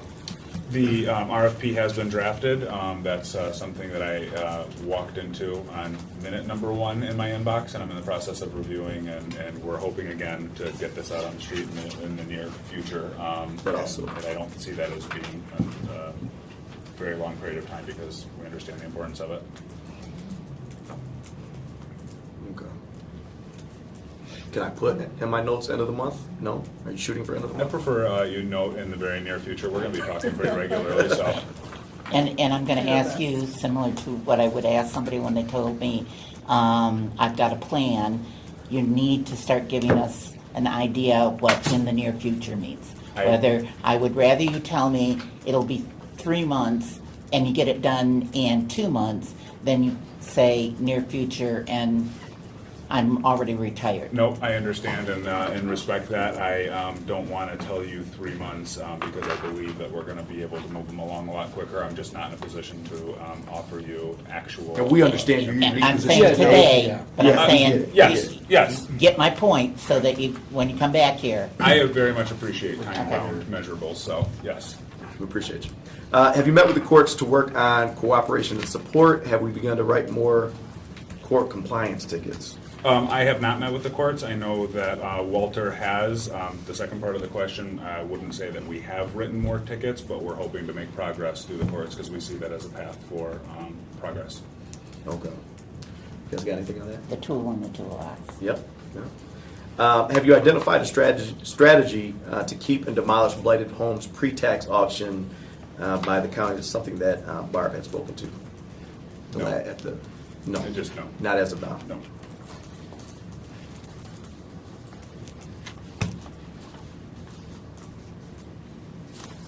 All right. I'll tell you what, I think we have a partner in that office with Alan Fox, and Yes. so I would highly encourage you to reach out to him, talk about some of our concerns. I can certainly, we can chat offline too, obviously, but and see if there are some remedies that he has in mind. Next is, have we structured the daily schedule for code officers? There was huge concern that, and obviously it sounds like some of it dealt with technological issues. I think some of it also dealt with past management and them wanting to be the stage on the stage. I'm going to be real honest with you. But there was concern about how much time folks were in the office versus out in the field. So the question is, have we restructured the daily schedule for code officers, time in office versus time in field being just one example? No, not at this time. Not at this time. Walter, can you tell us real quick what is mandated for, as an example, code officers? Is it morning, afternoon, and 4 o'clock in the office? How does it work right now? So right now, their phone hours, their phone hours in the morning when they first come in. And sometimes we have meetings in early, like 8:30 a.m. So they have, then, what are their phone hours in the morning? It is, their phone hours is from 8 to 9, Okay. and also from 12 to 1. Then they have scheduled inspections, one at 10, one at 11, one at 2:15, and one at 3 o'clock. That's scheduled by our clerical staff. And then, of course, they have lunch from 1 to 2. And they're usually in the office back by 4 o'clock. Unless they're doing apartments, and sometimes that'll vary. Okay. And then in the meantime, they have to squeeze in safety inspections, premise inspections, exteriors, re-inspections. All that have to be squeezed in around the other time frames I gave you. Go ahead. Walter, have they done a geographic study to be able to say, okay, I'm doing an inspection at 123 Smith Street, and I also see that at 123 or 124 Smith Street, there was a re-inspection that needs to be done so that they're not having to run from all over the place? So we have our set areas, and sometime I try to do it personally, and sometimes it just don't work out because of the time frames of when something is due. So a lot of times when they call our clerical staff to schedule it, they'll call at different times, and then your slots will be filled. So they can't do it, but they definitely try to do it, or sometimes they'll try to do it with the same owner. It might not be on the same street, but with the same person. So you'll Okay. follow him for 2 or 3 inspections. So we try to do that, but it just don't work out because of the time frames of them calling at different times. Okay. Thank you. It just has, man, there just has to be a more efficient way. I get the phone hours thing, but man, that's a lot of time for somebody that, that's just a lot of time. for them to be in Do the all office. employees have cell phones? No, not on. All of ours, all the. All of yours do? All the Yeah, code absolutely. officers do, yes. Okay. And can the calls be forwarded from their desk phone to the cell phone? Yes. So why do they have to be in the office for Right. 3 hours a day? That was started when I came. I didn't, I didn't start that. I don't know what the purpose was of the people before me or whatever, but, Because I could see doing an inspection at 10, Oh, so- getting done, and then, That's- and then using my cell phone to make 2 calls, Yeah. and then going on to my next. oh, so let me add this part in that I forgot. That's also the time if citizens want to come and talk to them at the counter, that's also the time they'd be in office for that. We should Particular have thing. some, no, Yeah, yeah. it's gotta be, You dang. gotta have something. There's gotta be a better way. It's I something mean, that's a that- lot of hanging out. It's something that we're gonna be looking at, how do we Yeah, We optimize have the some really hours good in their folks day. here. Okay, Big. all right. I mean- I know that they'll be looking at this, yes.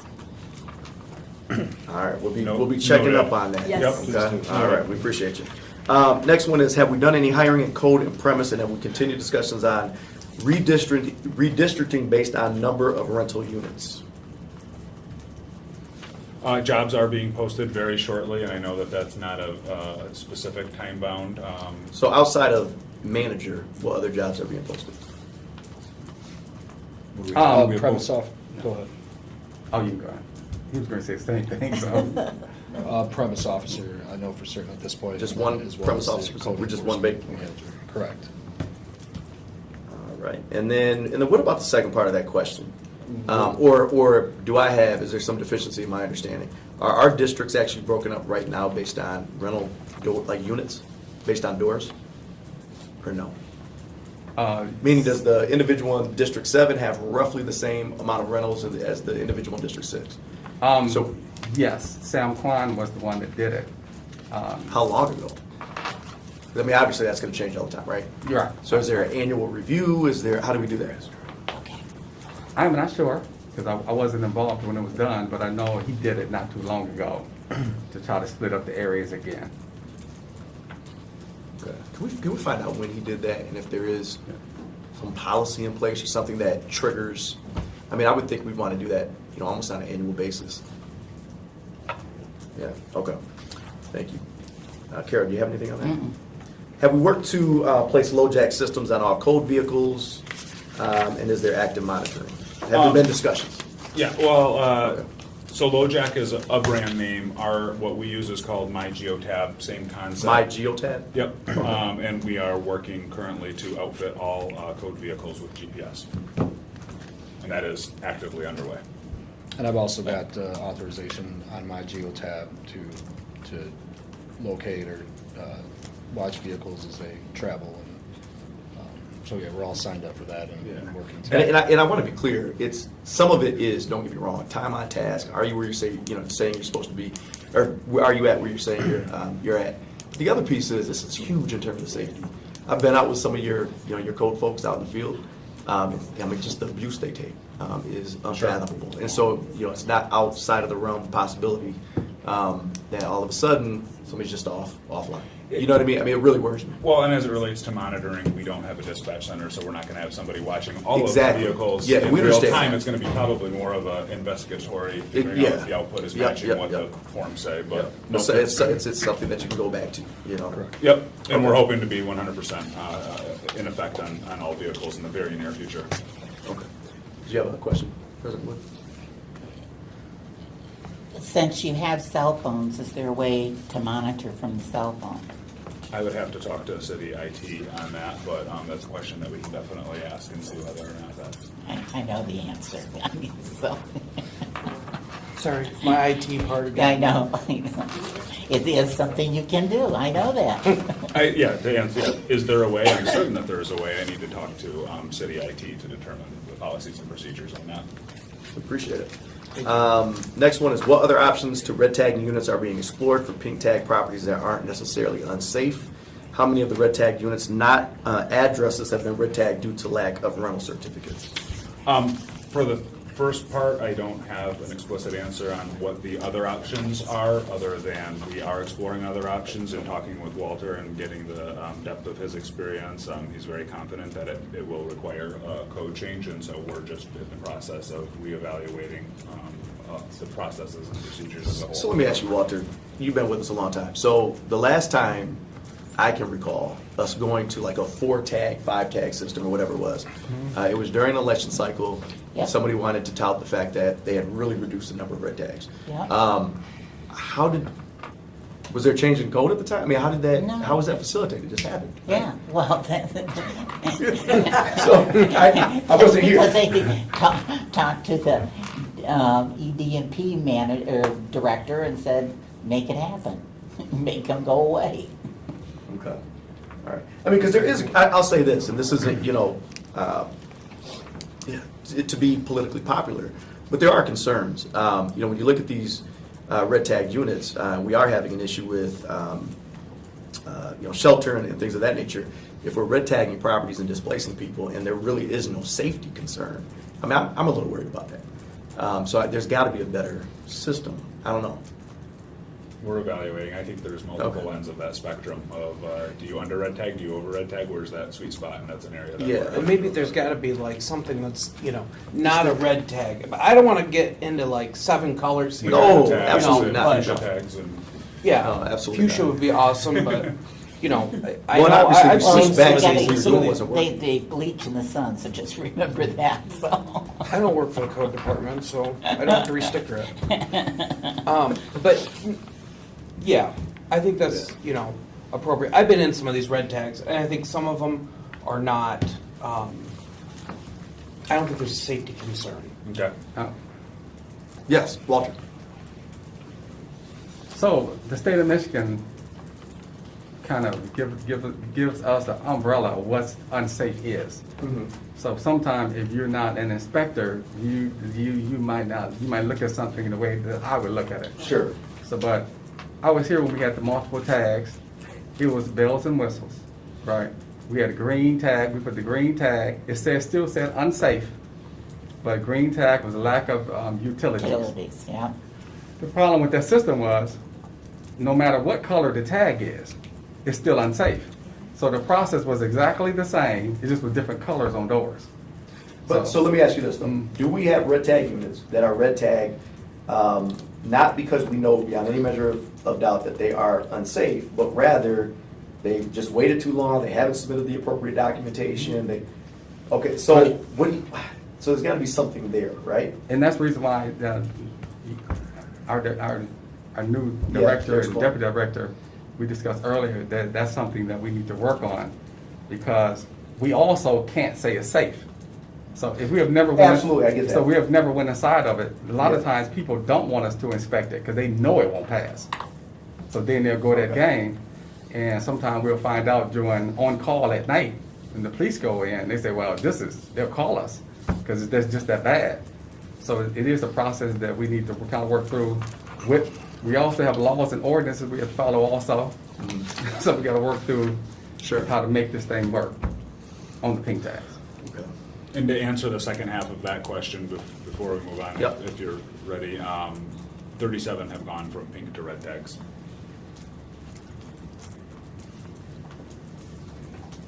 Okay. What's the time period on that? Or is there a set time period? Is there a set Because time what period Barb was from saying pink was to that, if so much time elapses, and we're not able to get in there and check it out, then we're gonna slap it with a red tag. Or is it? Technically, it can be 30 days. It sets at 30 days. And is that 30 days with, it starts again whenever there's a reinspection and they don't pass? Technically, it starts at 30 days. So if I go inspect it, Yeah. BSNA will automatically put that date in. So technically, I can vacate it on that 31st day. So then, I guess that leads into the next question of the status update for 1317 West Kalamazoo Street, which has been pink tagged for longer than 30 days. They did not fix the issues like they promised they would. Okay. The apartments is a whole nother beast, as you guys know. We have 4 or 5 of them in court. Once we go to the court process, of course, that nullifies that particular thing. We have to follow that process. If we write a ticket, court compliance ticket, or a fee or fine, that's kind of out of our hands at that moment. Then we follow the instructions of our law department. So that apartments is a whole kind of other beast that also needs to be something. We need to work to try to streamline that some. Okay. You guys got anything else on that?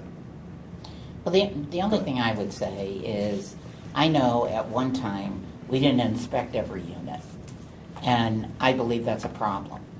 So I hope we don't go back to having one unit that, or two units that we go in and inspect. They pass because they are the show horse that's out there, and the rest of them look like crap. So right now, we're inspecting every unit. I know you do, Yeah, yeah, so, but I wouldn't want you to go back okay. to the old process. All right, we're gonna try to get through some of these rather quickly. Just very quickly, 222 West Holmes, 1317 West Kalamazoo. You got the latest and greatest on those? I can speak to the 1317 West Kalamazoo. All right. Work in progress. Officer was there on Monday, and the permits are being pulled. Permits are being pulled. At this time, I do not have an update, maybe in my email in my pocket, on the 222 West Holmes. What about even just the premises? Have we got out there and made sure that we wrote them up for everything out there? On 1317 is a disaster out there. Yeah, 1317, 1321. I was Yeah. just there Monday. Across from Hunter. I was just there Monday. They cleaned it up? It was clean when I was there Monday, but I can't guarantee today. Monday, Okay. it was clean. I was there with John Snyder. It was like 4 or 5 of us there. Yeah, there's couches around the dumpster and Yeah. stuff. I just passed it on my way here. Yeah, yeah. It's been an eyesore for months, Yeah. for years. It's almost like an attractive nuisance at this point. Yeah. Right. So in any event, we're going to obviously want to continue to be updated on those. In terms of the, what do we got? Shareable database for red tags that can be shared with the course, LPD, sorry, Board of Water and Light. Is there format that can be discussed? And that we finalize and shared with LPD, LBWI, and course. Currently getting up to speed on the processes that we have, as well as the processes that we may be able to share with others. I know that we are working with these entities. I believe it was LPD you met with and talked about how to share information, as well as we do have somebody on call 24/7 that any one of these internal entities could call up that would be able to give them an update on the properties. That's not gonna happen. Go ahead. Yep. Captain Deal, go ahead. Go ahead. So it's hard to go talk about what we've done in the past. What we've done in the past, there's always been a shareable database between code, code 911, LPD. Just talked with Barbara Davidson. She's not, well, not she.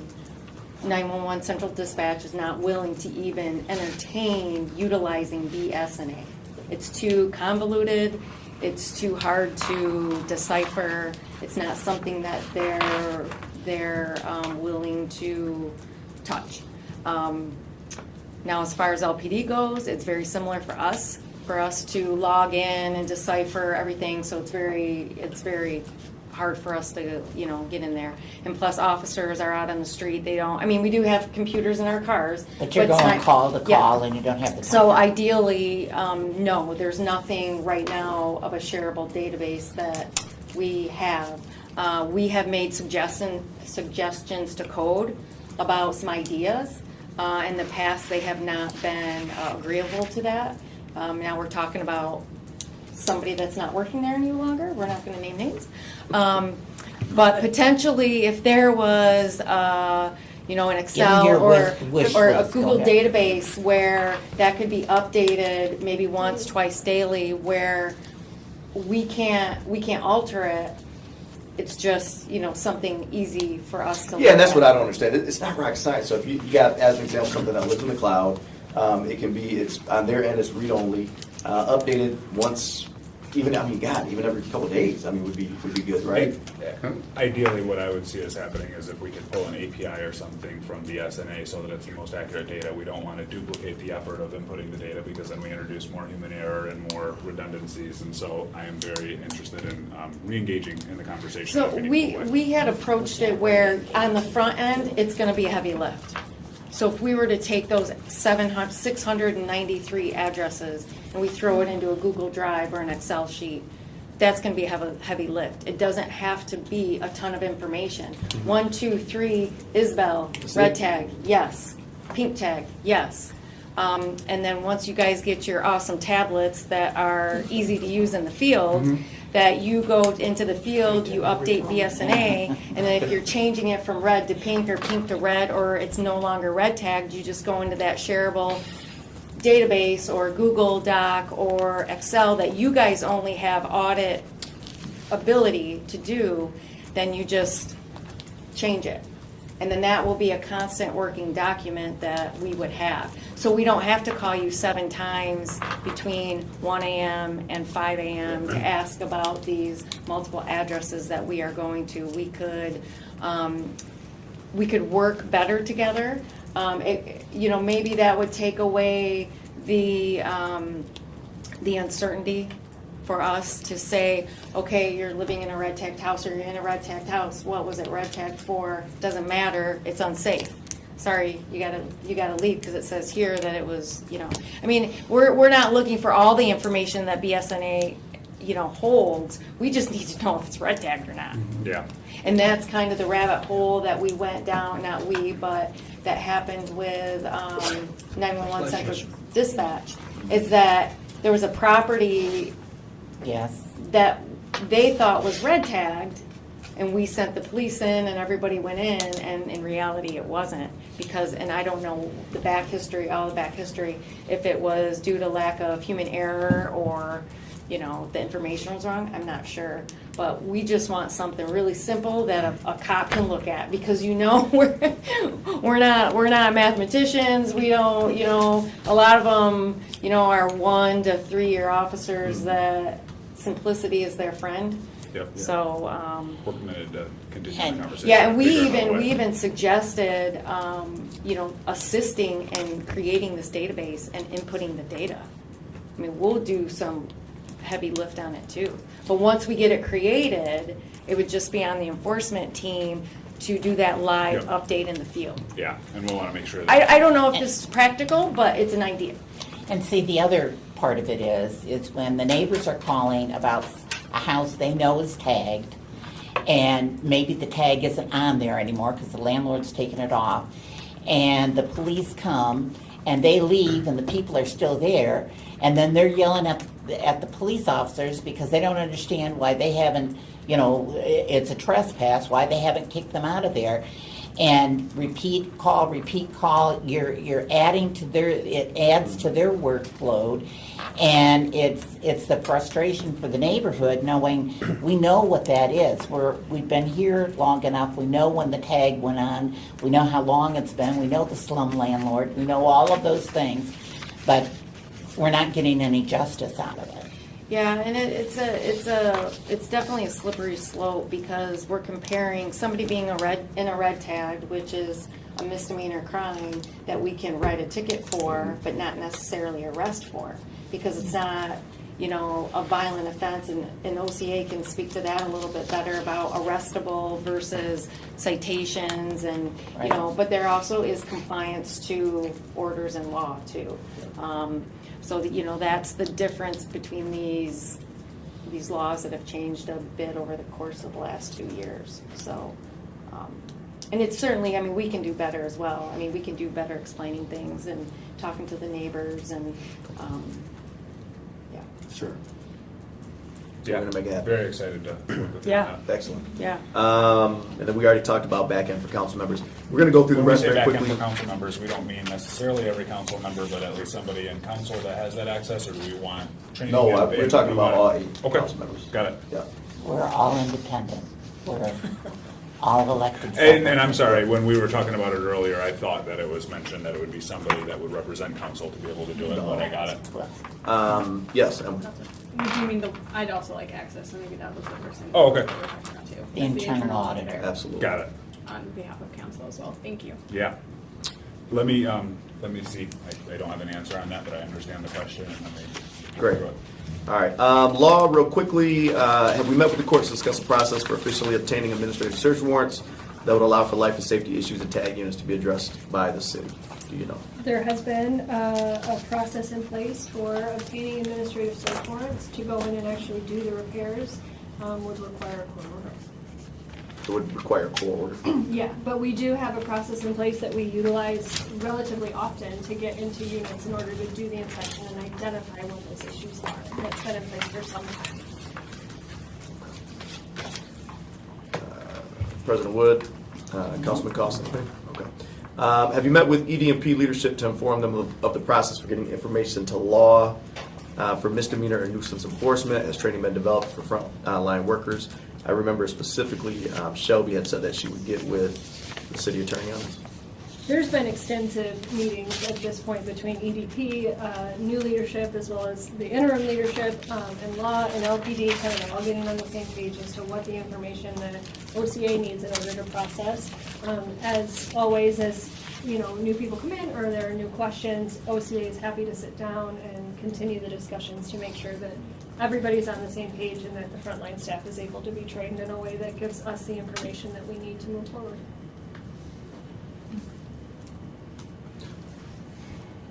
You've been a part of those conversations? I have not. There just hasn't been time yet, but I'm looking Okay. forward to them. Well, you I said new think leadership. I think there was a meeting today very briefly to Okay. kind of talk about some overarching issues, not necessarily just this red tag, but we had met with Barb and Shelby as well as LPD. I just want to be clear here. I don't ever want to hear out on the dais again Jim Smearka say, look, we have every tool in the toolbox we need, but people have to bring us stuff. Yep. And then people out in the gallery are saying, well, we don't know what they need. That's got to stop. It's absolutely unacceptable. And I know you guys are new, so you weren't a part of that.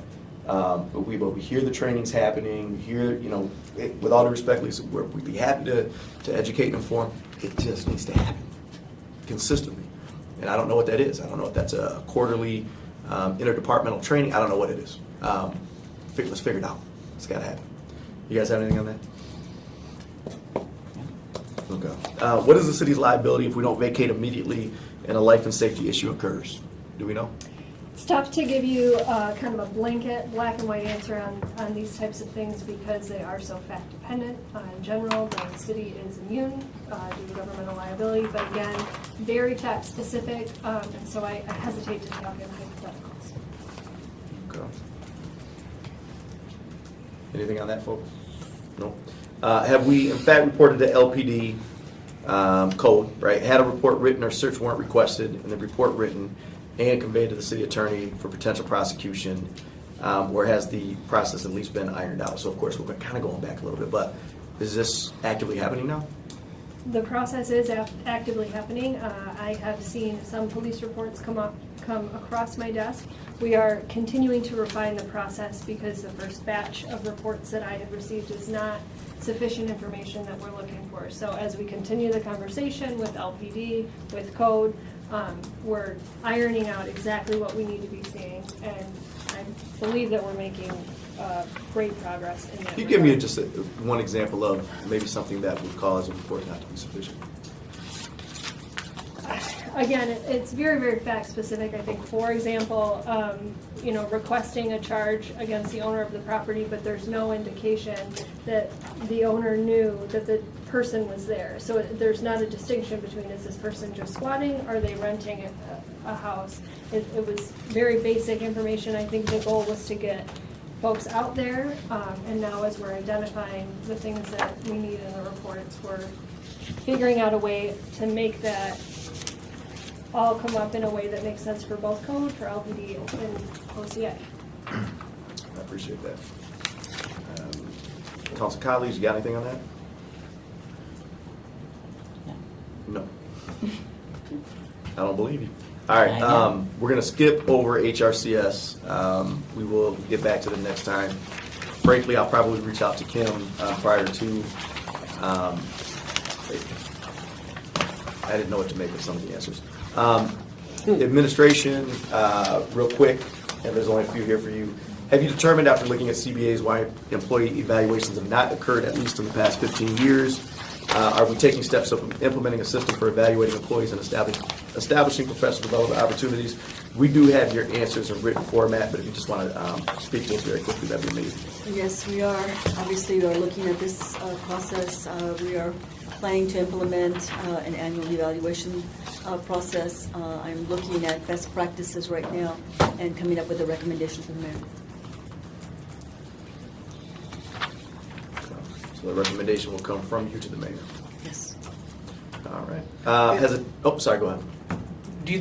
I think you had something to say earlier about the update on the Autumn Ridge. Yes, you know what, I apologize for that, Sure. for interrupting that. It's just in my head. Oh, yeah, I'm sorry, yeah. So I should I'm have circled so back. sorry. Yes, thank you, Councilman.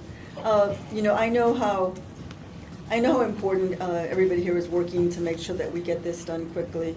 And so I quickly checked to see where we were on this. And, excuse me.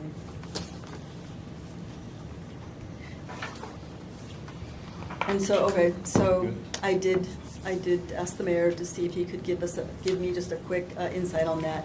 I know how important this is to all of you here. Council President, he did tell me that he was going to address this matter during our leadership meeting tomorrow and give you a report on that. He Our meeting's on obviously- Thursday. I'm sorry, Thursday, Okay. Thursday, one day ahead, this coming Thursday. Obviously, we all know, as Walter reported, consumers did turn the power back on. And he indicated to me to let you know that we are still going to circuit court for this and a couple of other issues. He indicated that, obviously, we're very pleased to know that the residents did get hot water back. They did have water, they just needed the hot water. And this will also be included in the court filings. The OCA is waiting until the building appeals are done so that we can get all of the issues addressed. So everything will, obviously, it's still very much under review. The mayor does intend to give you a report this coming Thursday. All right. So thank you. No, thank you. So, Go ahead. we're not gonna do any court action then until after they pass this? The appeals. Or they get through the appeals? Yes. Okay. I guess I don't know what the urgency over the weekend was to Yeah. get a lawsuit ready if we're just gonna sit on our hands and say, oh, well, you're gonna have to live in this shit housing. Excuse my language. I could be wrong, but I think what they were trying to do was to compel the owner to pay the bill. But it sounds like the bill had been paid. Yes, it had. But where are we with, the mayor did mention that Board of Water and Light, that they owed on water and electricity. He will provide you with that information, Council President. I don't have that If you information. can send us Yes, I'll something. make sure that the rest of the Thank you very council much. has. Yeah. We have another one. Has a timeline been established for all remedies that have been discussed? In your response, you said, please clarify question. I have no idea what this means. Yeah. If this question is about code and or HRCS, I respectfully suggest this be referred to such. From the meeting minutes, there was a question of what have you done administratively to combat this issue. And so the mayor actually assured us at that time that the administration is doing an up and down review, looking at code compliance to see what needs to change, talking about what the failures are, and that there would be a recommendation in terms of proposed ordinance changes, or could be, recommendations regarding proposed ordinance changes. Council President Wood then asked the mayor for a timeline so that council can evaluate and judge the changes and make sure there is progress. So So timeline- that's what we're speaking to. Okay, so timeline to examine everything that we're doing here, is that correct? That's my understanding. Is that what you were Yeah. asking? Yeah. Yeah. And the reason why it's appropriate for you all, well, number one, you guys are the head honchos, but this is an interdepartmental issue. And so we really do need in place some type of timeline to make sure that it's communication is clear, that there's accountability, that there's an understanding across departments what's going on. So, I mean, does that make sense? Yes. Okay. So, I'm sorry, just to hesitate in terms of how do I address you, sir, as a council member. I don't want to just come out and say Adam, so I apologize. Yeah, it's fine. So, Councilman, as you've heard here, Yeah. you've heard from LPD, Yeah. you've heard from planning economic development folks. Obviously, you've heard some responses from HRCS and some responses from administration as well. We are talking. Now, I am not privy to attending all of these meetings, so I don't have all of the answers for you, but I do my best to try to get some of the information ready here for you. But we are working together. We can, please be assured, we are making sure that we will put together a timeline so that you can take a look at our progress and make sure that we address these issues. But these issues are as much of a concern to all of us as they are to you, and we will get back with you. So thank you. I appreciate that, that you're talking to everyone. I believe that everybody does look at this as a serious issue. The problem is that these have been ongoing. When we've got now 20 houses instead of 21 that are over a decade old that have been on the red tag list. When I look at, and I gave this to Adam, this was a training that used to happen for problematic landlords that they had to go through, that LPD gave them. When we look at all of these things and say, okay, we're working on it, without something concrete in front of us, that we're moving that line, we're pushing forward, we're accomplishing something, the public doesn't believe us. I've been at this long enough to know that it gets to a point that they are tired of hearing the rhetoric and don't believe anything is going to change. When I'm living next door to that house that is a piece of crap, or that I've got a problematic landlord that's making my life hell on earth, what ends up happening is the first time I can get somebody to give a buy on my house so I can get out of this neighborhood, that I can get out of the city, people are going to do that. And so we have to be diligent. We have to make sure that we are putting something together that we can give out there to the people so they realize that we are taking this seriously, that we are making changes. We are, and we do take this very seriously, and we will give a report. Councilman Cost, anything? I mean, I appreciate this, but I've been on council for 4 months, and we don't have the luxury of going to the citizens that are asking these questions and saying, I don't have that information, or we're working on it. They want answers now. And I have not been able to provide them answers on a lot of things that are in this. So I would, really appreciate if we can start getting, more solid answers. Some of this stuff we've been asking since I got on council, January 1st, and we still don't have answers or what we're doing with it. And those same people are still asking us, why is this not working? And then, we get the brunt of their anger on this issue. I know I certainly get mad phone calls, and, I have to tell them there's nothing I can do. So. And Jane, let me give you an example. I'm going to give you a really good example here. And I'm jumping ahead, so That's fine. please Go ahead. bear with me, Adam, on this.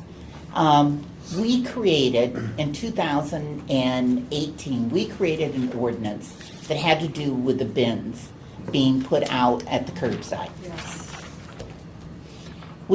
It came to us from the community. The community said it looks like trash having them sit there on the curbside. They end up getting knocked over in the street. The wind blows. We have all of these issues. So we went to law. Law helped us create an ordinance. We talked about the fact with code compliance and with public service, how we were going to deal with this ordinance. And we passed it and we put it in for immediate effect. So what happens next? It's about 3 months later, we're getting complaints from the public. And who do I turn this into? Nobody seems to be doing anything on it. So we bring them back here to public safety, find out what's going on. And no one was enforcing it because no one knew what they were supposed to be doing. No one knew who was really supposed to be in charge. But yet you sat all at the table with us and you agreed that this was important. You agreed that this made a difference for quality of life in the neighborhood. So then we went back and we brought everybody back in. Everybody back in. And we went through almost a month and a half of committee meetings, coming up with a way that we were going to deal with this.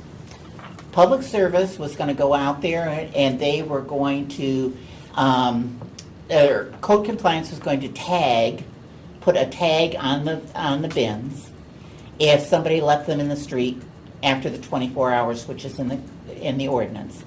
And we even said it was going to be one that was a sticker so that you didn't blow off in the wind, that it actually taped down their container so that they saw it. And then when it wasn't moved off the street, Code Compliant or Public Service was going to come pick it up. We brought Granger in because Granger had the majority of them as well out here. They agreed they'd go to Public Service and pick it up.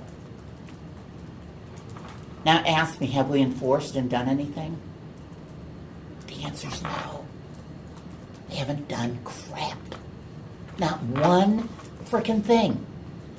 So we still have people that are complaining about this. Nothing's happened. Nothing's gotten done. And then we've got this issue, the red tagged issue. So if we can't take care of that, just getting the frickin' bins off the curb, does anyone have any faith that we're going to get this done? They have none. Absolutely none. None.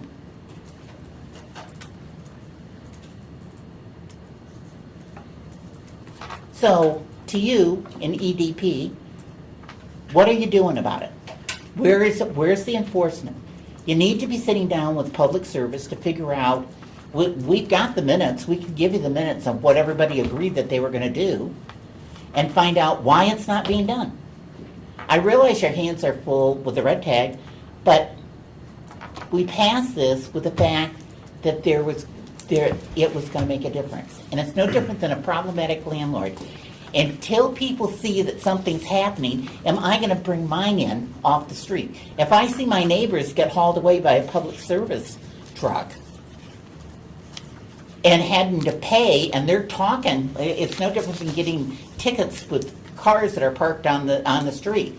You know, suddenly everybody's got a driveway and everybody's got a garage because they don't want the tickets.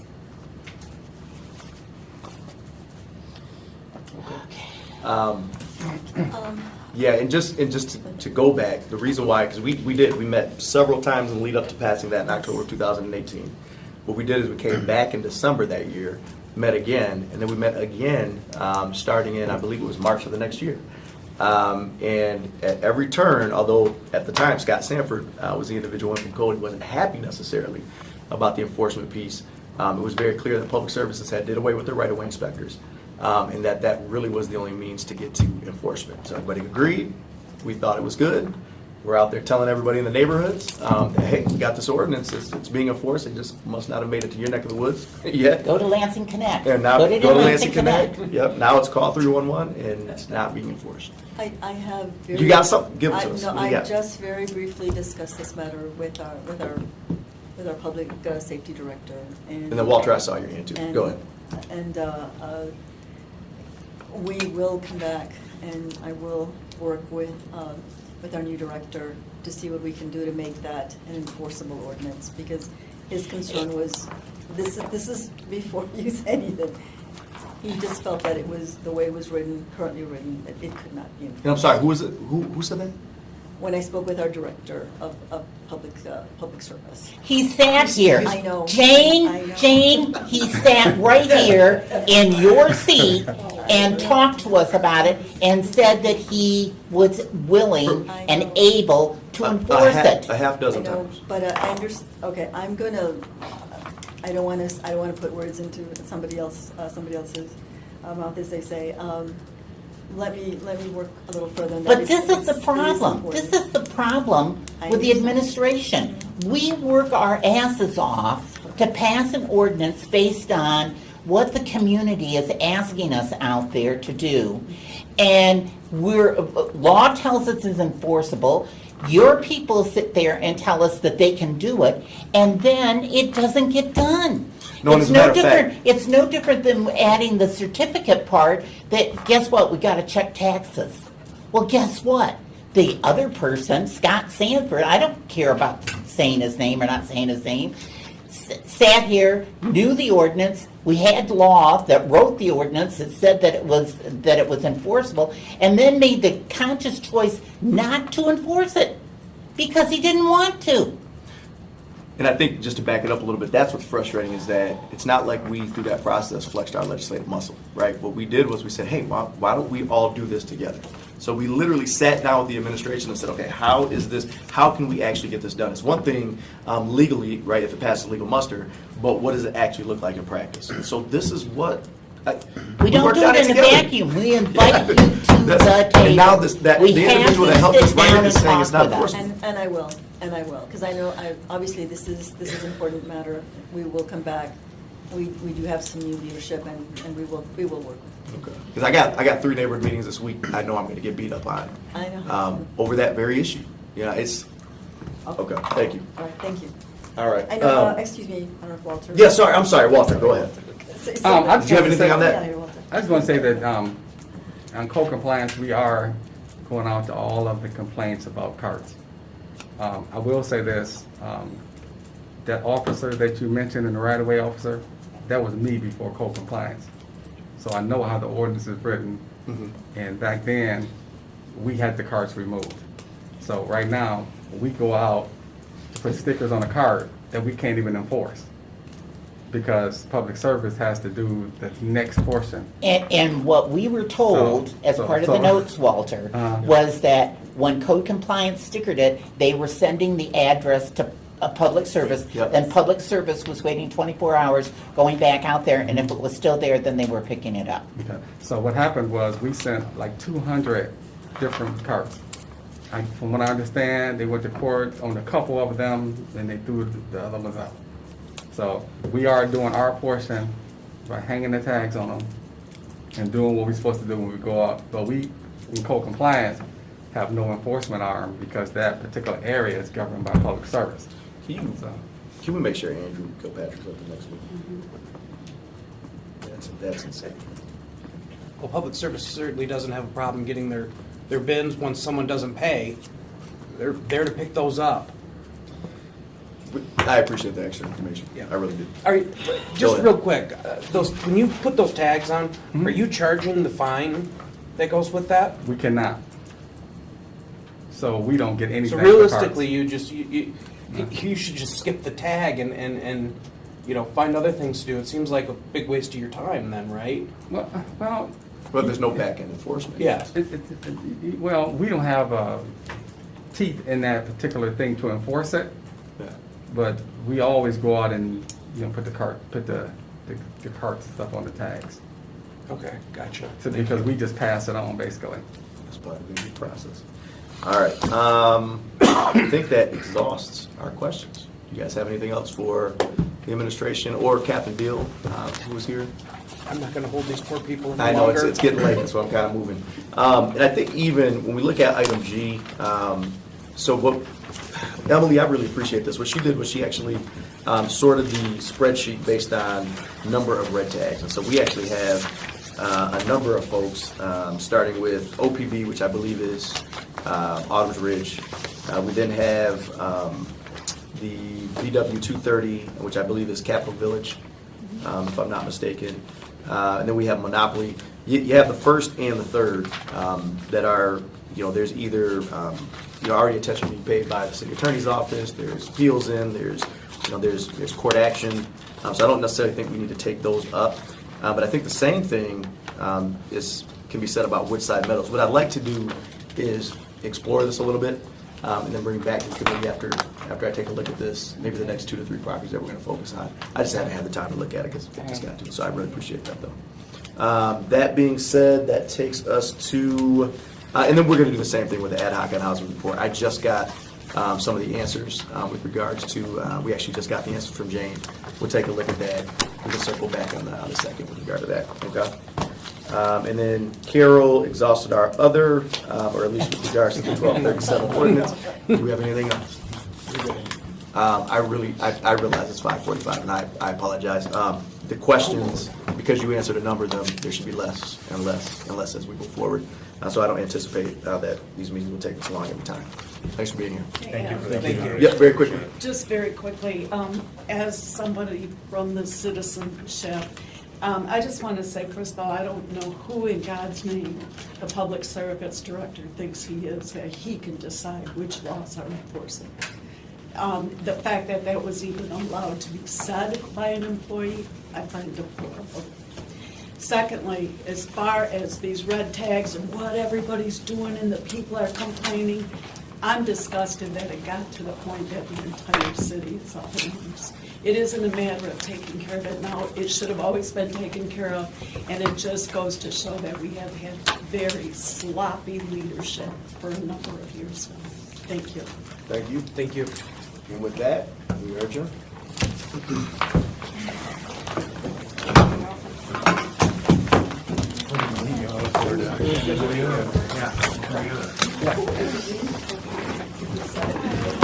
Have a good show, Josh.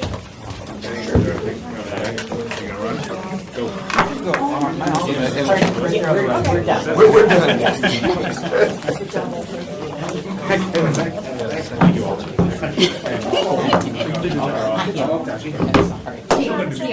I do.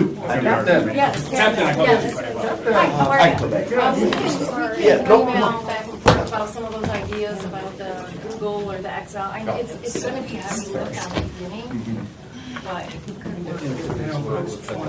Pardon?